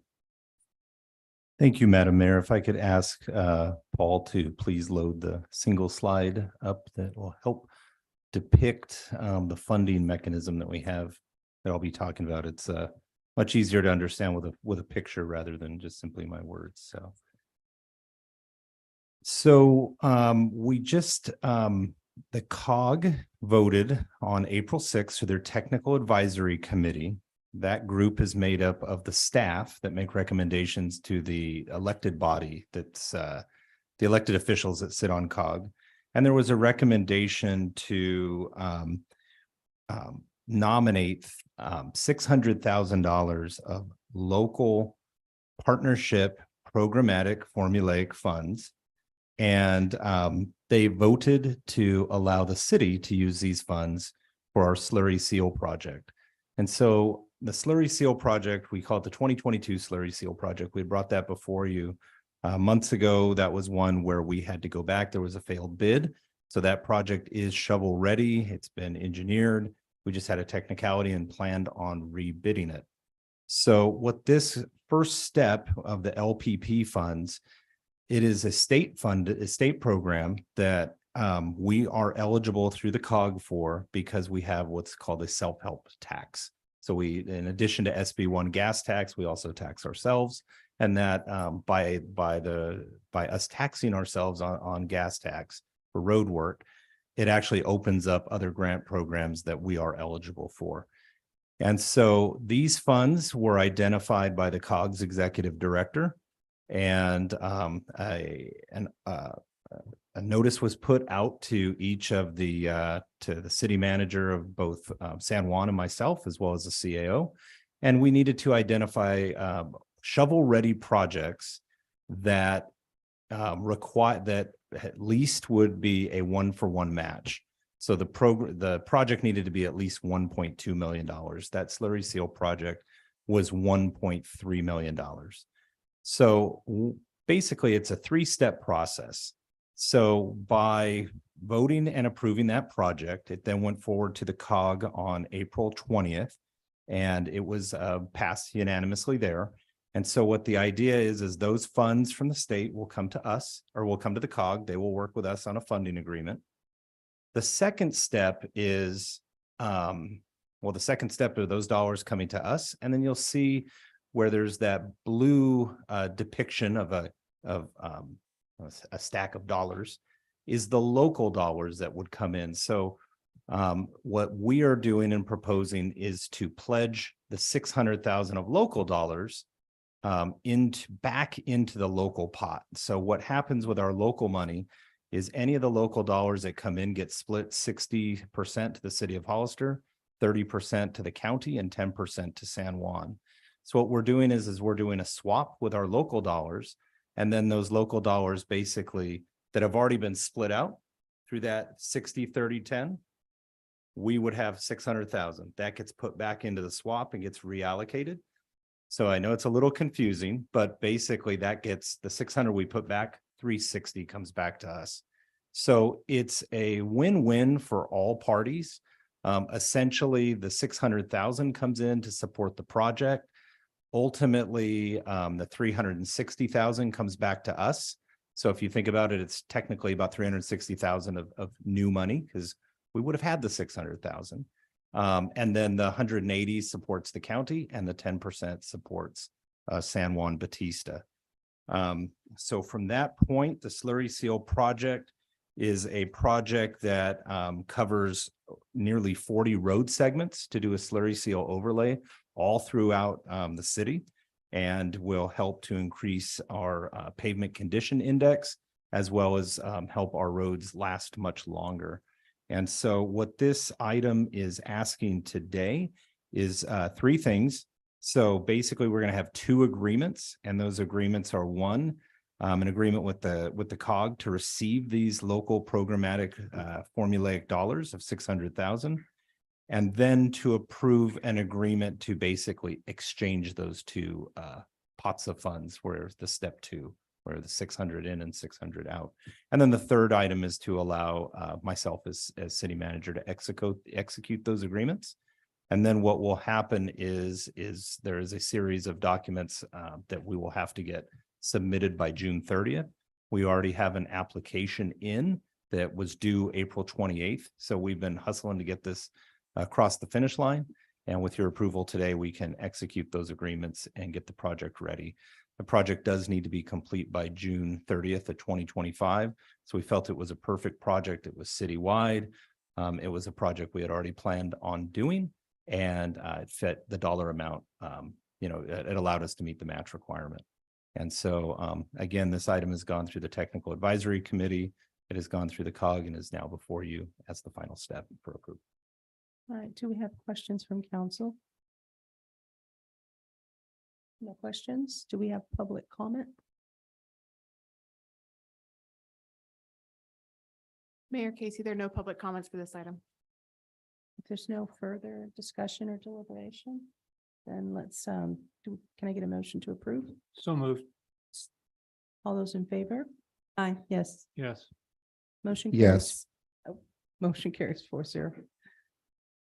All right, let's move on to presentation regarding impact fees for the Twin Oaks subdivision. Can we have the staff report?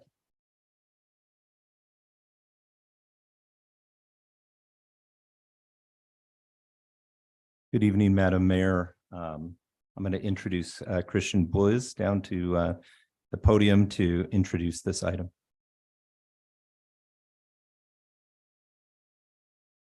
Good evening, Mayor, council members. Once again, Christian Bulis, Associate Engineer. This item before you is an informational report regarding the Twin Oaks subdivision impact fees.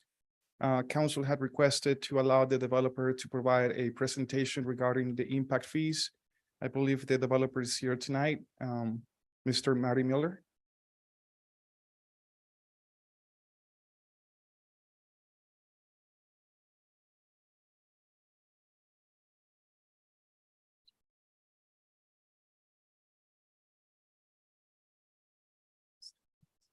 Okay, as it were. Okay, great. Thank you.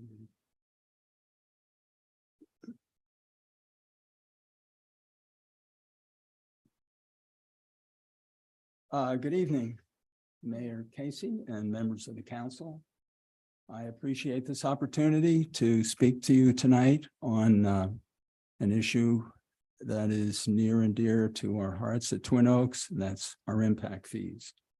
And tonight, we're asking the council to direct staff to make an administrative adjustment to place the Twin Oaks project in the land use type of multi-family, 1 bedroom or less, with a density of 1.51 residents per dwelling unit.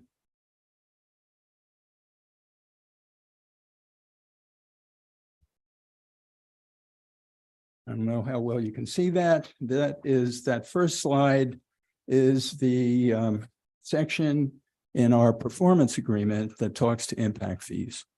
And the performance agreement was written and approved by the council, the 2008 council.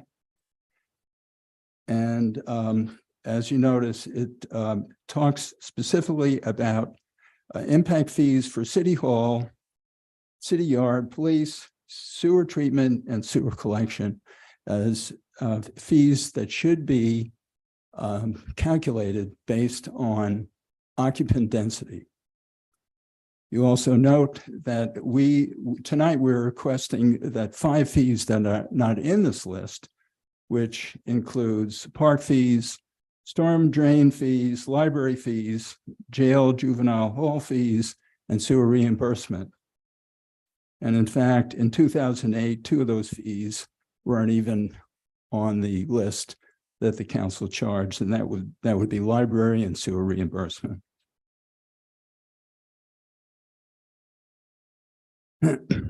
So what I did, it seemed to me in 2008, when we first came to the city council, that our impact fees should be less simply because we had less residents per house. And it's a senior project, and no children are allowed. And what I did was I went to the 2005 housing survey that's put out by the Census Bureau, and they collect nationwide data. And based on that, oops. Okay, here we go. And based on that, I calculated that the density for a senior project based on nationwide data would be approximately 1.67 people per household. Now,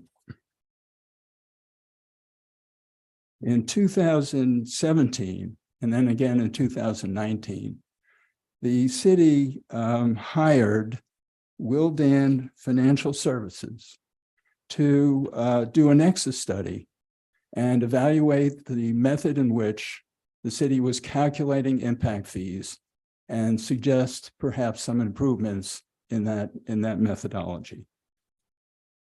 And what the results that they came out with is in the next slide here, Exhibit 3. Let me stop here for a second. I did notice there was a little confusion in the agenda, and that the presentation I'm giving was the very last item. So what I did was I brought hard copies. If any members of the council would like hard copies of what I'm talking about, I can distribute them. No? Okay, that's fine. All right, so I just want to read to you the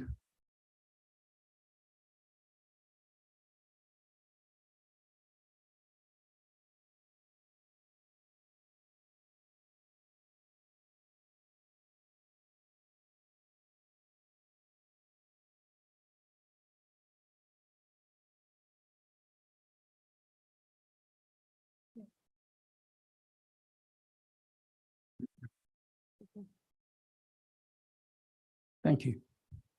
So specifically, the wording in the report says occupant density assumptions ensure a reasonable relationship between the size of a development project, the increase in service population associated with that project, and the amount of the fee. And occupant densities is defined as residents per dwelling unit. It goes on to say the fee imposed should be based on the land use type that most closely represents the probable occupant density of the development. And you'll notice down the page, there is a table 2.2 with 3 land use types: single family, multifamily, 2-bedroom or more, and multifamily, 1 bedroom or less. And clearly, based on the national statistics that I found and worked with, multifamily, 1 bedroom or less most closely represents the probable occupant density of the Twin Oaks development. And that confirms, that supports exactly what the 2008 council approved.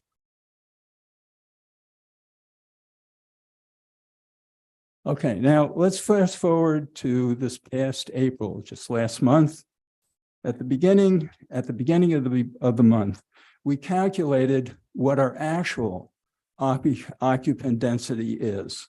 And it's done based on the sale of 86 homes, 55 of which were sold to couples and 31 of which were sold to singles.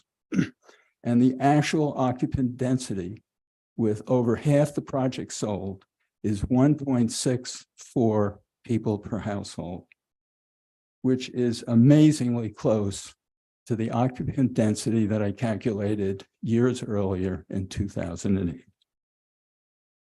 using data from the 2005 American Housing Survey. Now, besides the statistics that I got from national statistics and our own actual numbers, I would submit to you that is a fairly straightforward reason why our occupant density is substantially less than a traditional single-family house in Hollister. And that is because traditional housing builders design houses for people who want to raise a family, want to raise children. And those people typically, because over the years, the environment that is available in a suburban neighborhood, like many in Hollister, is the preferred environment in which to raise children. So it makes sense that, and then in 2020, I went to the 2020 census and I discovered that the average number of children per family in single family homes is 2. So it makes perfect sense that if you have 2 children, you're going to have 1 or 2 parents, and the average density for a traditional single family home in Hollister is going to be between 3 and 4. And the actual density determined by the Nexus study is 3.53. Now, using the same logic, for a senior project, Twin Oaks is a senior project, which means you have to be 55 and older in order to live there. Children are not permitted.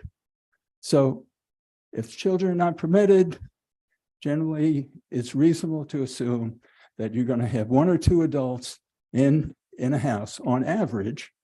Sometimes you may have 3, sometimes, a lot of times you have 1. And what we see here is that some roughly 36% of our sales are to 1 person, that the occupant density is going to be between 1 and 2. And in fact, it is. It's 1.64.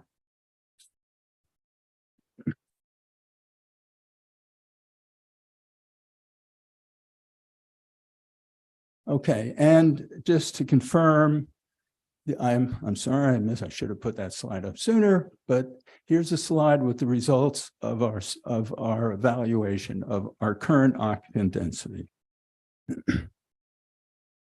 Now, in 2019, based on the results of the Nexus study, the City Council passed Resolution 2019-113, which essentially incorporated the recommendations and the study itself into the methodology that Hollister was going to use moving forward on how households would be charged, or how individual homes would be charged impact fees. And in the there's a table there. Let me see if, there we go. There's a table on that page. This Exhibit 5 is a page out of the resolution, the 2019-113 resolution. And the table below specifically identifies the fees that should be based on occupant density. And They include jail, juvenile hall, library, park construction, and storm drain. 4 of the 5 impact fees that we're asking for an adjustment to. The 5th one is sewer reimbursement. That one is not in this list. However, that one is covered by our performance agreement, which specifically says the fees should be charged on a 1.67 basis. So I think that clearly provides substantial support for the fact that our probable occupant density based on the study, the Nexus study, is in fact in the area of 1.64 or 1.67. And the land use type that closely represents that density is multifamily, 1 bedroom or less. Now, I don't know if you folks have been out to see the project, but I don't think you can appreciate the kind of project that we have unless you saw something about it. And so I brought a few slides with me. So first of all, I want to start with the pillars, the goals that we have that we measure ourselves by in terms of what we offer to seniors. And the first one is an emphasis on health and wellness, which essentially is diet and exercise. The second one is lifelong learning, because as you age, we all know that our mental capacities begin to diminish somewhat. And the way to keep those mental capacities as long as possible is with lifelong learning. And the third one is social engagement. And that is also very important. And I would just refer to a former mayor of Hollister, Pauline Valdivia, who ran the senior center for many years here in Hollister. She was one of our biggest fans and supporters of this project, because in her mind, the most serious deficiency that happens as seniors age comes from isolation and loneliness. And I can assure you that at Twin Oaks, there ain't nobody that's isolated or lonely.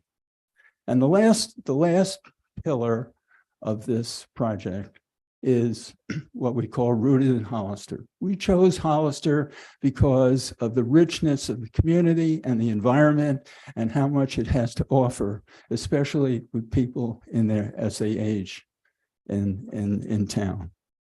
The last comment I would make is before this project, what we found was that when people reach a certain age in Hollister, they frequently move out because the facilities that they need as they age are not really available. And so, again, it was an attempt, which I actually purchased this land in 1998, if you can believe that, 25 years ago. It's taken this long to get the project approved and actually get started and actually selling units. So let's take a look at a couple of slides. This is the front elevation of our community center. The community center is 6,200 square feet. And it's done in the motif of a cannery factory motif, excuse me. Coincidentally, the property that it sits on, we purchased from Joe and Angie Anati, 2 longtime residents of Hollister who ran one of the major canneries in the city of Hollister. And so we did want to pay tribute to that.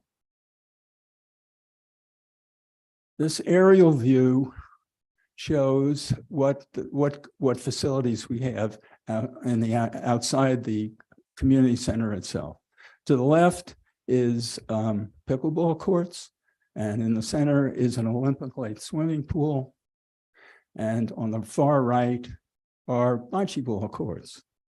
There's a building, a smaller building, sort of in the foreground there, that is showers, bathrooms, and a dog washing station. Oh, excuse me. I've been told it's not a dog washing station, it's a pet spa.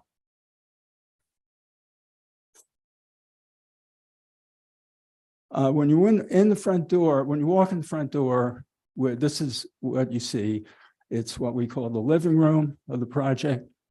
And you'll notice there are some chairs and a table. On the left-hand side above it is a touch screen. And that touch screen tells the residents what activities are available for the day and what activity, and he or she has a choice of signing up for whatever activities he wants to participate in. And keep in mind, this is an active lifestyle community, and we have curated programmed activities every day. Looking out, you look out over a loggia, which is essentially a covered patio area. And that area is very substantial. It's almost 800 square feet. And then further into the distance, you see the swimming pool and the gorgeous view of the houses in the background. This is our largest room, our community room. And it's used for games. It's used for congregating, for meetings, for kibitzing, and playing cards. And it's hard to see in this picture, but there is a very large counter towards the back, which is a teaching kitchen or demonstration kitchen. And we've contracted with the dietitian at the hospital to come and do demonstrations and presentations on how to make great meals that not only taste good, but are actually good for you besides. And we're trying to, and that is in line with our pillar of health and wellness. There's a door at the far end of the room, and that room leads to a fully complete catering kitchen, so that for larger gatherings, we have the ability to serve food to everyone. This is our exercise center, and it's filled with the latest in high-tech exercise equipment, including Peloton machines. You may have heard of them. This is our movement studio. Right now, you can see it's filled with spin bikes and rowing machines. Everything is on wheels. Everything is easily moved. And we use this room for lots of things, including yoga classes, Tai Chi classes, dancing classes, arts and crafts. And it's very easy to move stuff in and out. In fact, we also have a ping pong table. And in the very far ground, there is another structure, which is a storage facility for keeping all these things in their proper place. Here's a close-up view of our demonstration kitchen. And this brings up another concept that we have, and that is the concept of clubs. And the residents are free to form any club they want and ask people to join with them. And this is an example of our cooking club, which on occasion throughout the year will prepare a meal for the larger community itself. We have lots of clubs. We have hiking clubs. We have bicycle clubs. We have card gaming, bridge clubs. We have sports court clubs. So we actually have 2 clubs for pickleball, because there's a set of people at the community that are very competitive, and they only want to play competitive pickleball. And then we have a set of people at the community that like pickleball, but they want to do it as a social activity. And it's the same thing with bocce ball. We have 2 separate clubs. And of course, dancing and music is very much a part of the Twin Oaks environment. It turns out that we have some very talented residents in the community, some of them musicians, and they formed a band and they enjoy providing music for the rest of the community. And we also hire bands from outside of the community, depending on the events. And this is taking place again in our very large covered patio called the Loggia. This is an example. This is a pool party. The pool is very much the center of activities in the warm months. This is a heated pool so that we can keep it open as much as eight months a year. And depending on how much the residents want to spend in heating bills, they can keep it over longer if they want to. And the pool is also used for aqua aerobics. And this is an example of an aqua aerobics class. I would also point out that we have the facility to set up a volleyball court and do pool volleyball, which the residents love also. And here we have a very serious bocce ball player throwing the ball down the court, and some onlookers. And you notice in all these pictures, you see people smiling. And the reason they're smiling is because they're happy. Most of the people that actually buy don't really realize the amount of amenities that we offer and all the things that they have an opportunity to do and experience. And that really does enhance their life and extend their lifespan. And why I say that is because I did very extensive medical research. And what we're talking about is social engagement, lifelong learning, and health and wellness. Those are the things that physicians say will extend your life and make it not just a longer life, but a happier and productive life. Here, we also purchased a telescope, and this is a group of folks on an autumn evening out there gazing at the stars. And here we're back to our movement studio again, and this is a Zumba class. And so these facilities are very well used and very well appreciated. And of course, barbecues are also very much a part of life at Twin Oaks. And here we have two ladies that are preparing some food for a Sunday afternoon. And then over here, we have all the happy residents enjoying the sun, the food, and the company. And again, notice they're all smiling.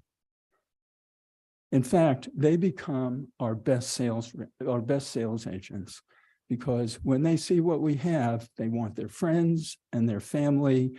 They try to convince them to come join us. In fact, we have a lot of seniors that have left Hollister.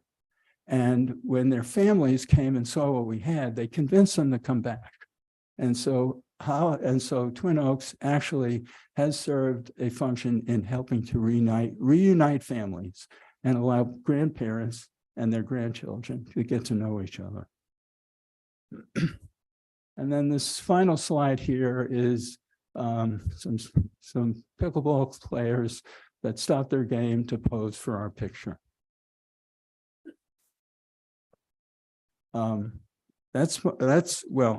So just to sum up, again, what we're asking for tonight is that the city council direct the staff to make an administrative adjustment to place the Twin Oaks project in the land use type, multi-story, one bedroom with a occupant per resident density of 1.51 for the 5 fees that we've talked about. Thank you. Are there any questions? Do we have questions or deliberation? Councilmember Burns? Thank you, Mayor. So you're asking for an adjustment or a replacement of what you previously agreed to, correct? Going forward, yes. Yes, From here forward. but you're not asking for a reconsideration for what's already happened, is that correct? We're not doing that tonight, no. Okay, thank you. Appreciate the clarity. Thank Okay. you, Mayor. Yes, Councilmember Resendez. Thank you. This question's for staff. Do we have a dollar amount of what's being requested from the developer? I'm going to ask Christian to come forward.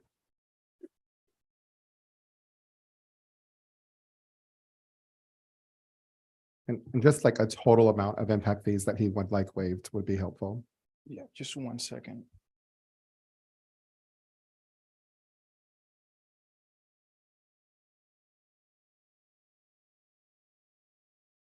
Okay, so I could give you the total amount that we have given credit for as of today, and also the credit that the developer is requesting moving forward. Okay. So as of today, for fiscal year 2020 and 2021, there was a total of 30 units that received credit for, which total 502,753. For fiscal year 2021, 2022, there was a total of 63 units that received credit, and that total was 1,130,652.81.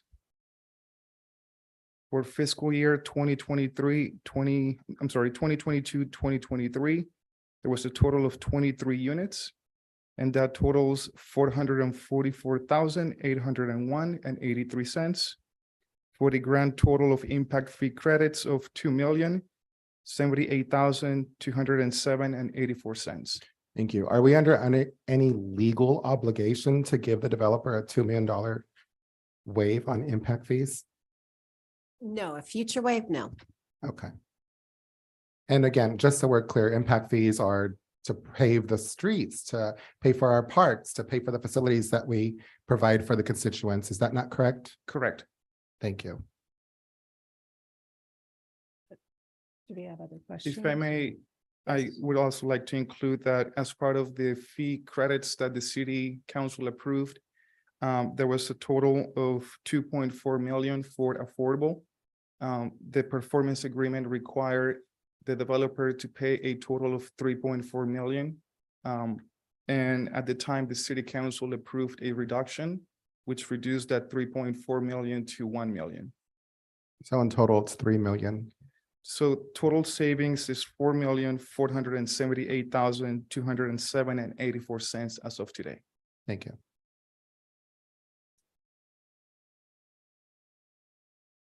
Any further questions or? Okay, so first of all, I calculated the difference between what we actually paid and what we should have paid if the fees were lower. And it came out to a little over $700,000 total, not 2.2 million. It's number one. Number two, the city council in 2008 chose to require us to build 40% affordable. Now, you just had a hearing earlier that talked about the problems with 20% affordable. You can imagine the problems we had with 40% affordable. And we tried to live with it and work with it. And but what we found is when we went to the banks for construction financing, they basically just laughed at us and said, this is not going to pencil, it's not going to work, and we're not going to risk our money on this project. I tried for 5 years to get construction financing for this project and could not get it. So I went down to Salinas and talked to Dana Cleary at CHISPA, an affordable home builder. And I offered to finance help her finance one of her affordable housing projects in Hollister, which would be for seniors only. And the result of that was that she found a piece of land on Lion Street and built 49 affordable housing units for seniors. And we came to the city, Dana and I came to the city and asked them to approve this. And it was approved. I think it was 4-1 vote. And council member Mickey Luna was so pleased and so kind in her comments about what we had done that she said, please bring more projects like this to Hollister. So these numbers, 3.5 million, they made no sense whatsoever. What I did do was contribute 1 million to helping build 49 affordable houses. And so what the city got was not just the senior project that you just saw, which we never could have built if we had to deal with 40% affordable. And they also got a senior project, 49 units of affordable housing as well. So I just wanted to say that to clarify the record here. Are there other questions? Do you have any questions? I don't. All right, now, again, though, just let me summarize here that according to your own ordinance or resolution, which was adopted, I would have thought that the city has an obligation to follow that ordinance and use household density as the methodology for determining impact fees.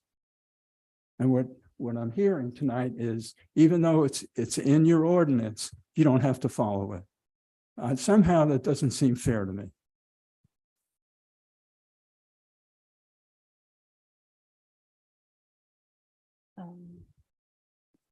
City Attorney, do we have any response to that, or are we required to follow the ordinance that he's mentioning, or? is there any- Okay, so what I can tell you is that there's no legal basis based upon the language in the contract to demand more than what the contract already provides. Jennifer's also on the line, and Jennifer, do you want to add anything to that? Yeah, I'm not entirely sure.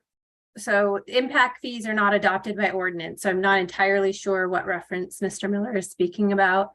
With respect to impact fees, if those are calculated based on density, there's no requirement that a particular development pay the exact impact of that development on the city.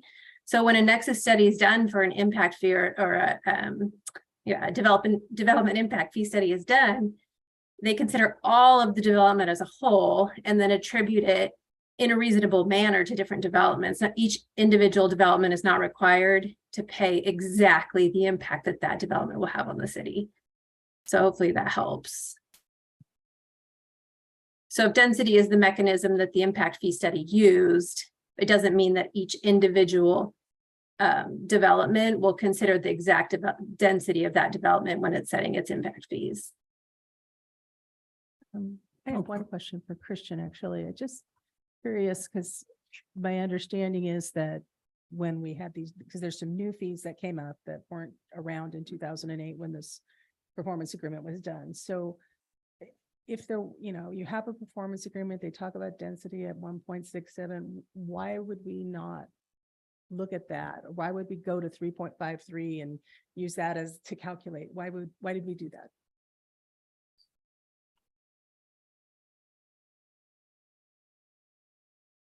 So to answer your question is, in 2008, when the approval of the performance agreement was done, and I could just assume because I was no part of that discussion, the city did not have, or even today doesn't have a affordable policy as far as which credits to give reduction for. The reduction was given based on an assumption of density, which is the same that we use for multifamily. Doesn't necessarily mean that all the other fees will be treated the same way. The way that the city impact fees are structured today are based on dwelling units. So a single family pays, for example, 20,000 for traffic impact fee. Multifamily pays a little bit less. Each individual impact fee is structured based on density, which is the average. For instance, single family residential is 3.52. Multifamily is going to be less. But the overall impact fee that each development pays is based on dwellings. So if your project is single family residential, you pay the impact fee based on single family residential. We don't take into account if a developer comes forward and says, I am providing single family residential units. However, I sold 5 lots to one resident, then therefore the impact fee will be calculated based on density. That's not the way that it's structured. Hoping that answers your question. Sort of, yeah. It's very complex, so I'm trying to keep up. I guess I'd like to know the will of the council. Do we have more questions or?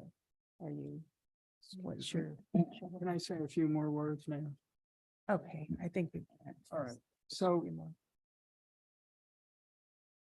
so first of all, Councilmember Resendez said you have to pay for roads and you have to pay for parks. Okay, all of our roads are private. We built them, we put them in place, and we maintain them. There's no roads that the city has to pay for. Second, I just showed you pictures of a community that is fully self-sufficient. And we did a survey of the residents, and nobody uses the park system, nobody. And in the past, I've heard comments like, well, when grandchildren visit, they will visit the park system. Well, it turns out we get a lot of grandchildren visiting the community, but they visit because of the pool, the bocce ball courts, the pickleball courts, the tennis table, and all the other activities that they can participate in when they visit grandma and grandpa. And so if I would just refer to you to the Mitigation Fee Act, which talks about this, and that is, let me read this. A development impact fee is not a tax or a special assessment. By its definition, a fee is voluntary and must be reasonably related to the cost of the service provided by the local agency. If a development impact fee does not relate to the impact created by the development or exceeds the reasonable cost of providing the public service, then the fee may be declared a special tax and must be approved by 2/3 of the voters. I would maintain, specifically with the examples that Councilman Resendez just talked about, that if you charge $15,520 for a park fee for every house we built in this community, that is incredibly excessive. Thank you. Any more questions? I do have a question, Madam Mayor. Thank you. What is the age requirement of the residents that live at your facility? They have to be 55 or older, except for a spouse. And I believe spouses have to be at least 40. And then are they allowed to have children live with them? No. No children can reside on the premises? Correct. Interesting. Okay, so $4 million. They're not going to leave your private roads. They're not going to go grocery shopping. They're not going to go venture out to the community. They're not going to use our parks. And then there's no kids that are going to attend the schools? Nobody That's under correct. the age of 18? Yes. Senior community, by definition, by state definition, no children are allowed, period. Okay. And how much do your houses go for? Are they market rate? You said 40% of them are affordable. Did you do that? Well, it depends on what cycle you're in here. Yeah. Right now, we're in a down cycle. Okay. For 20, 21, 22, we were selling houses below the market rate that other developers were selling traditional housing. Okay. So we were at a discount. Roughly, what do your houses go for then? I'm just curious. We haven't had any sales. Yeah. Recently because of the high interest rates. 600,000, 700,000. Oh, no, we're the average, what they call ASP, average sales price. Yeah. Is in the high sevens or somewhere nice. in the high sevens. And how many houses are there, sir? The community will have it build out 168. Right now, we have sold houses. 86. Wow. Quite a bit of money. I think that our residents deserve parks, roads, and good schools here. I appreciate your presentation. Thank you for coming, but I can't support your request tonight. Thank you. What is the will of the council? The average household density of traditional family developments in Hollister, Anderson, the other big builders in town, their prices are all higher than ours. And they only sell houses. We sell active lifestyle. And the difference between a traditional house and what we offer is the builders sell houses and then they're gone. We're here with these residents long-term and offering them, and in fact, the amenities are so fantastic that they come and buy based on the amenities and then they decide what house they want to live in. Thank you. Thank you, sir. Any other comments? Is there any other, what is the will? Mr. Resendez is, what, do we want to explore this further? Or we?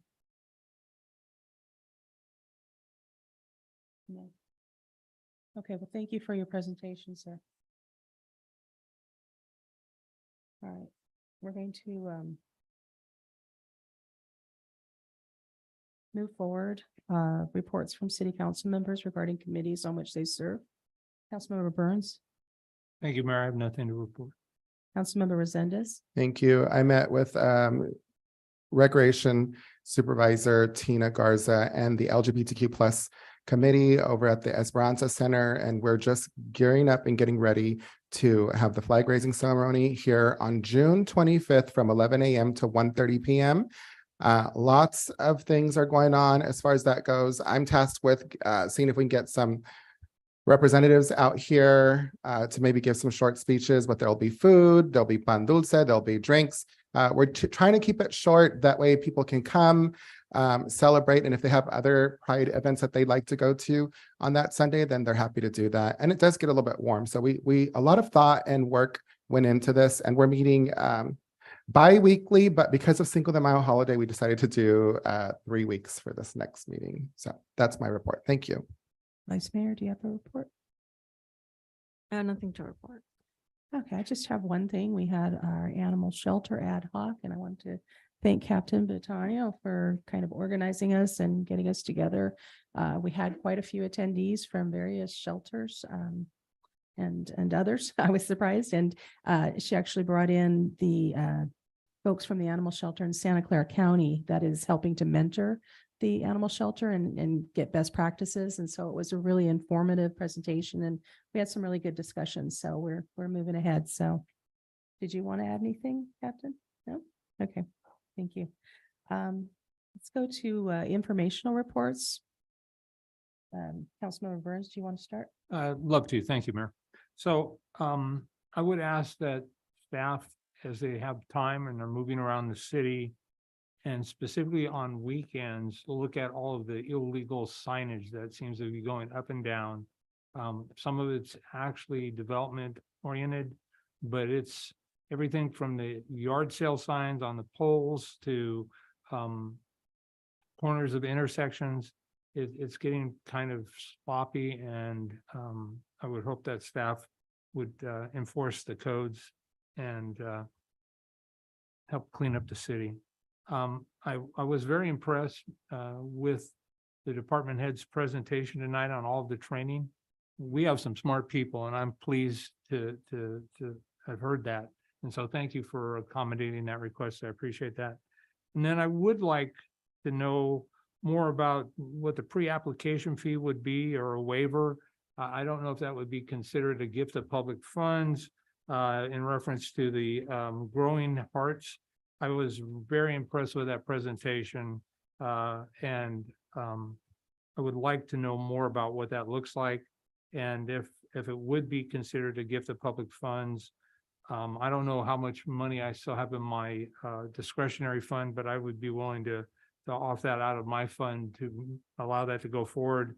And if I don't have enough, and if there are no other council members that would support that, I would absolutely support it July 1. So I'd like to move that forward. I think that's a great opportunity. I was a little concerned when they talked about the KFC site, because I don't know. My understanding was that location may have some restrictions because of seismic issues, but I'd like to know more about that. And so thank you, Mayor. That concludes my comments. Did you have a comment? Yeah, that fee's $1,541. If I have it, I'm willing to put it out there. Thank you. Councilmember Resendez. Thank you. A local business owner reached out to me and is requesting a refund of $3,000 for a CUP that was never processed or issued by the planning department. So I'd like for us to consider that on the next city council agenda. Also, it's my understanding that we are in the process of adopting a policy. I've spoken to staff about this, so thank you for working towards that. I just want to make mention and make this public before the meeting the mayor and the attorney had a conversation with me in closed session, and she issued me a verbal warning.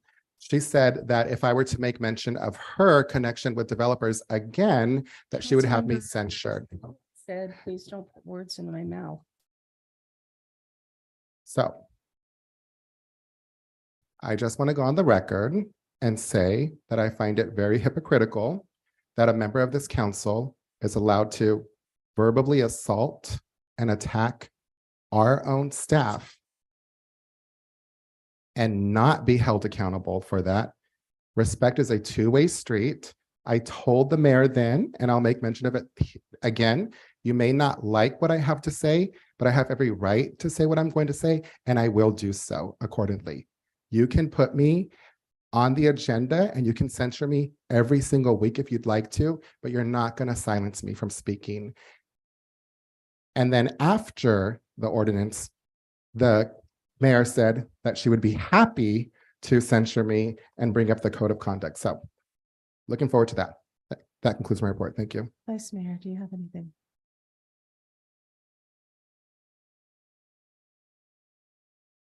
One, I'd like to apologize for the meeting today. Thank you for being patient. We heard from the community that it's very important that our city council do government business and not to deter from that.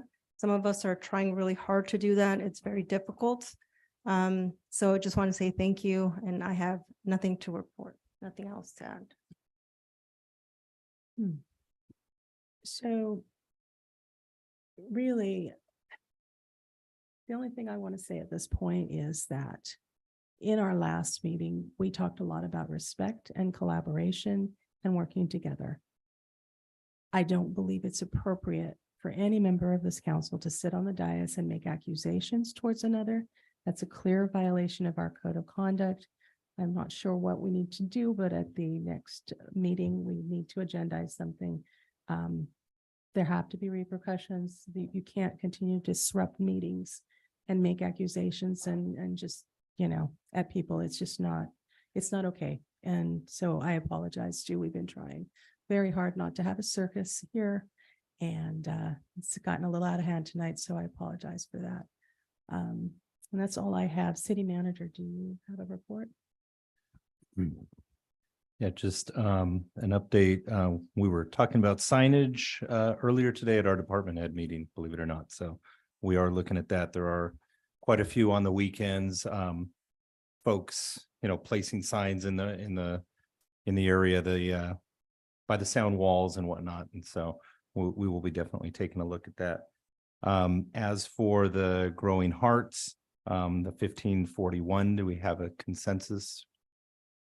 I have a question about that. Yes. You talked about not giving a gift of public funds, even though it's coming from a council member's discretionary. Is it considered a gift of funds to do that or not?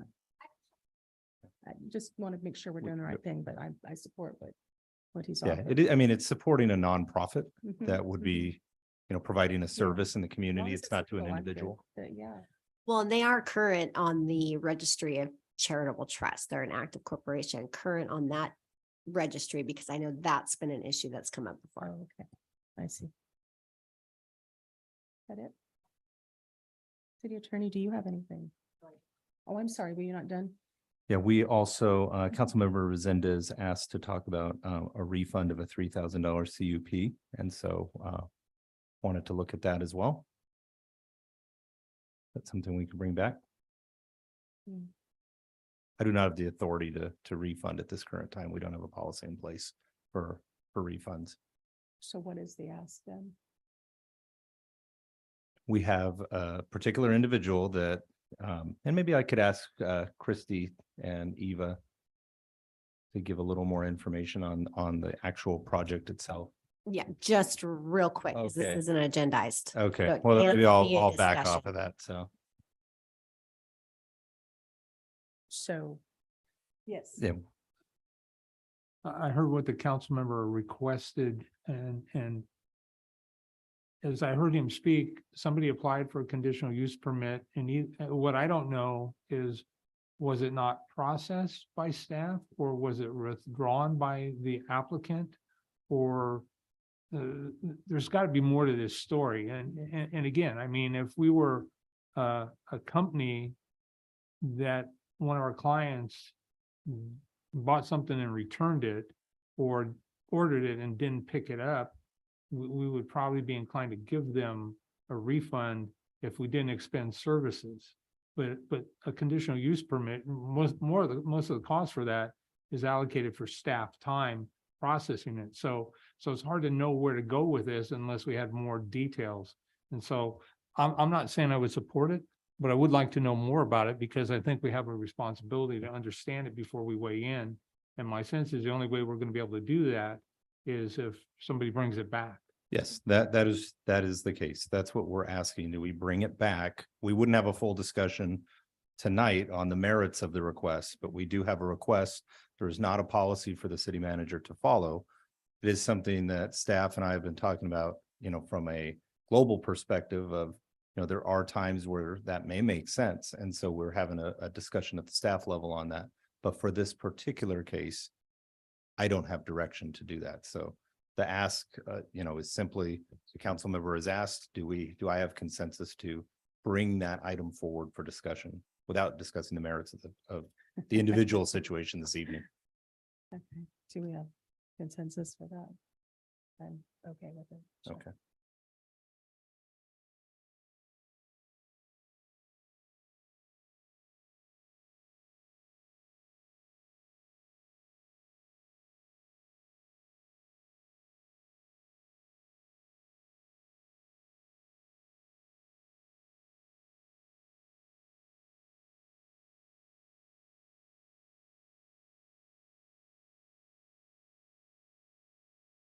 That's all. Thank you. Okay, city attorney, do you have a report? Police chief?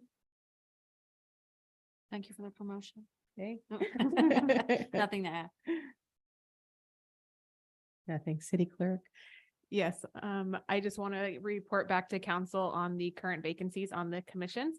There are currently 2 vacancies on the Airport Advisory Commission for District 1 and also for the mayor's appointment, for Parks and Recreation for Districts 1 and 3 in the mayor's appointment. For the Youth Committee, we have 7 vacancies, and for the for the Historical Resources Commission, we currently have 7 vacancies as well. Sorry, 5 vacancies for that one. Thank you. Any other updates on city council? Paul, did you have a report at all? No, Madam Mayor, I do not. Okay. Do we have any updates then on city council projects or? No, ma'am. Okay, with no new business. Do we have a motion to adjourn the meeting? I move. So second. All those in favor? Yes. Yes. Yes. Motion carries. This meeting is adjourned.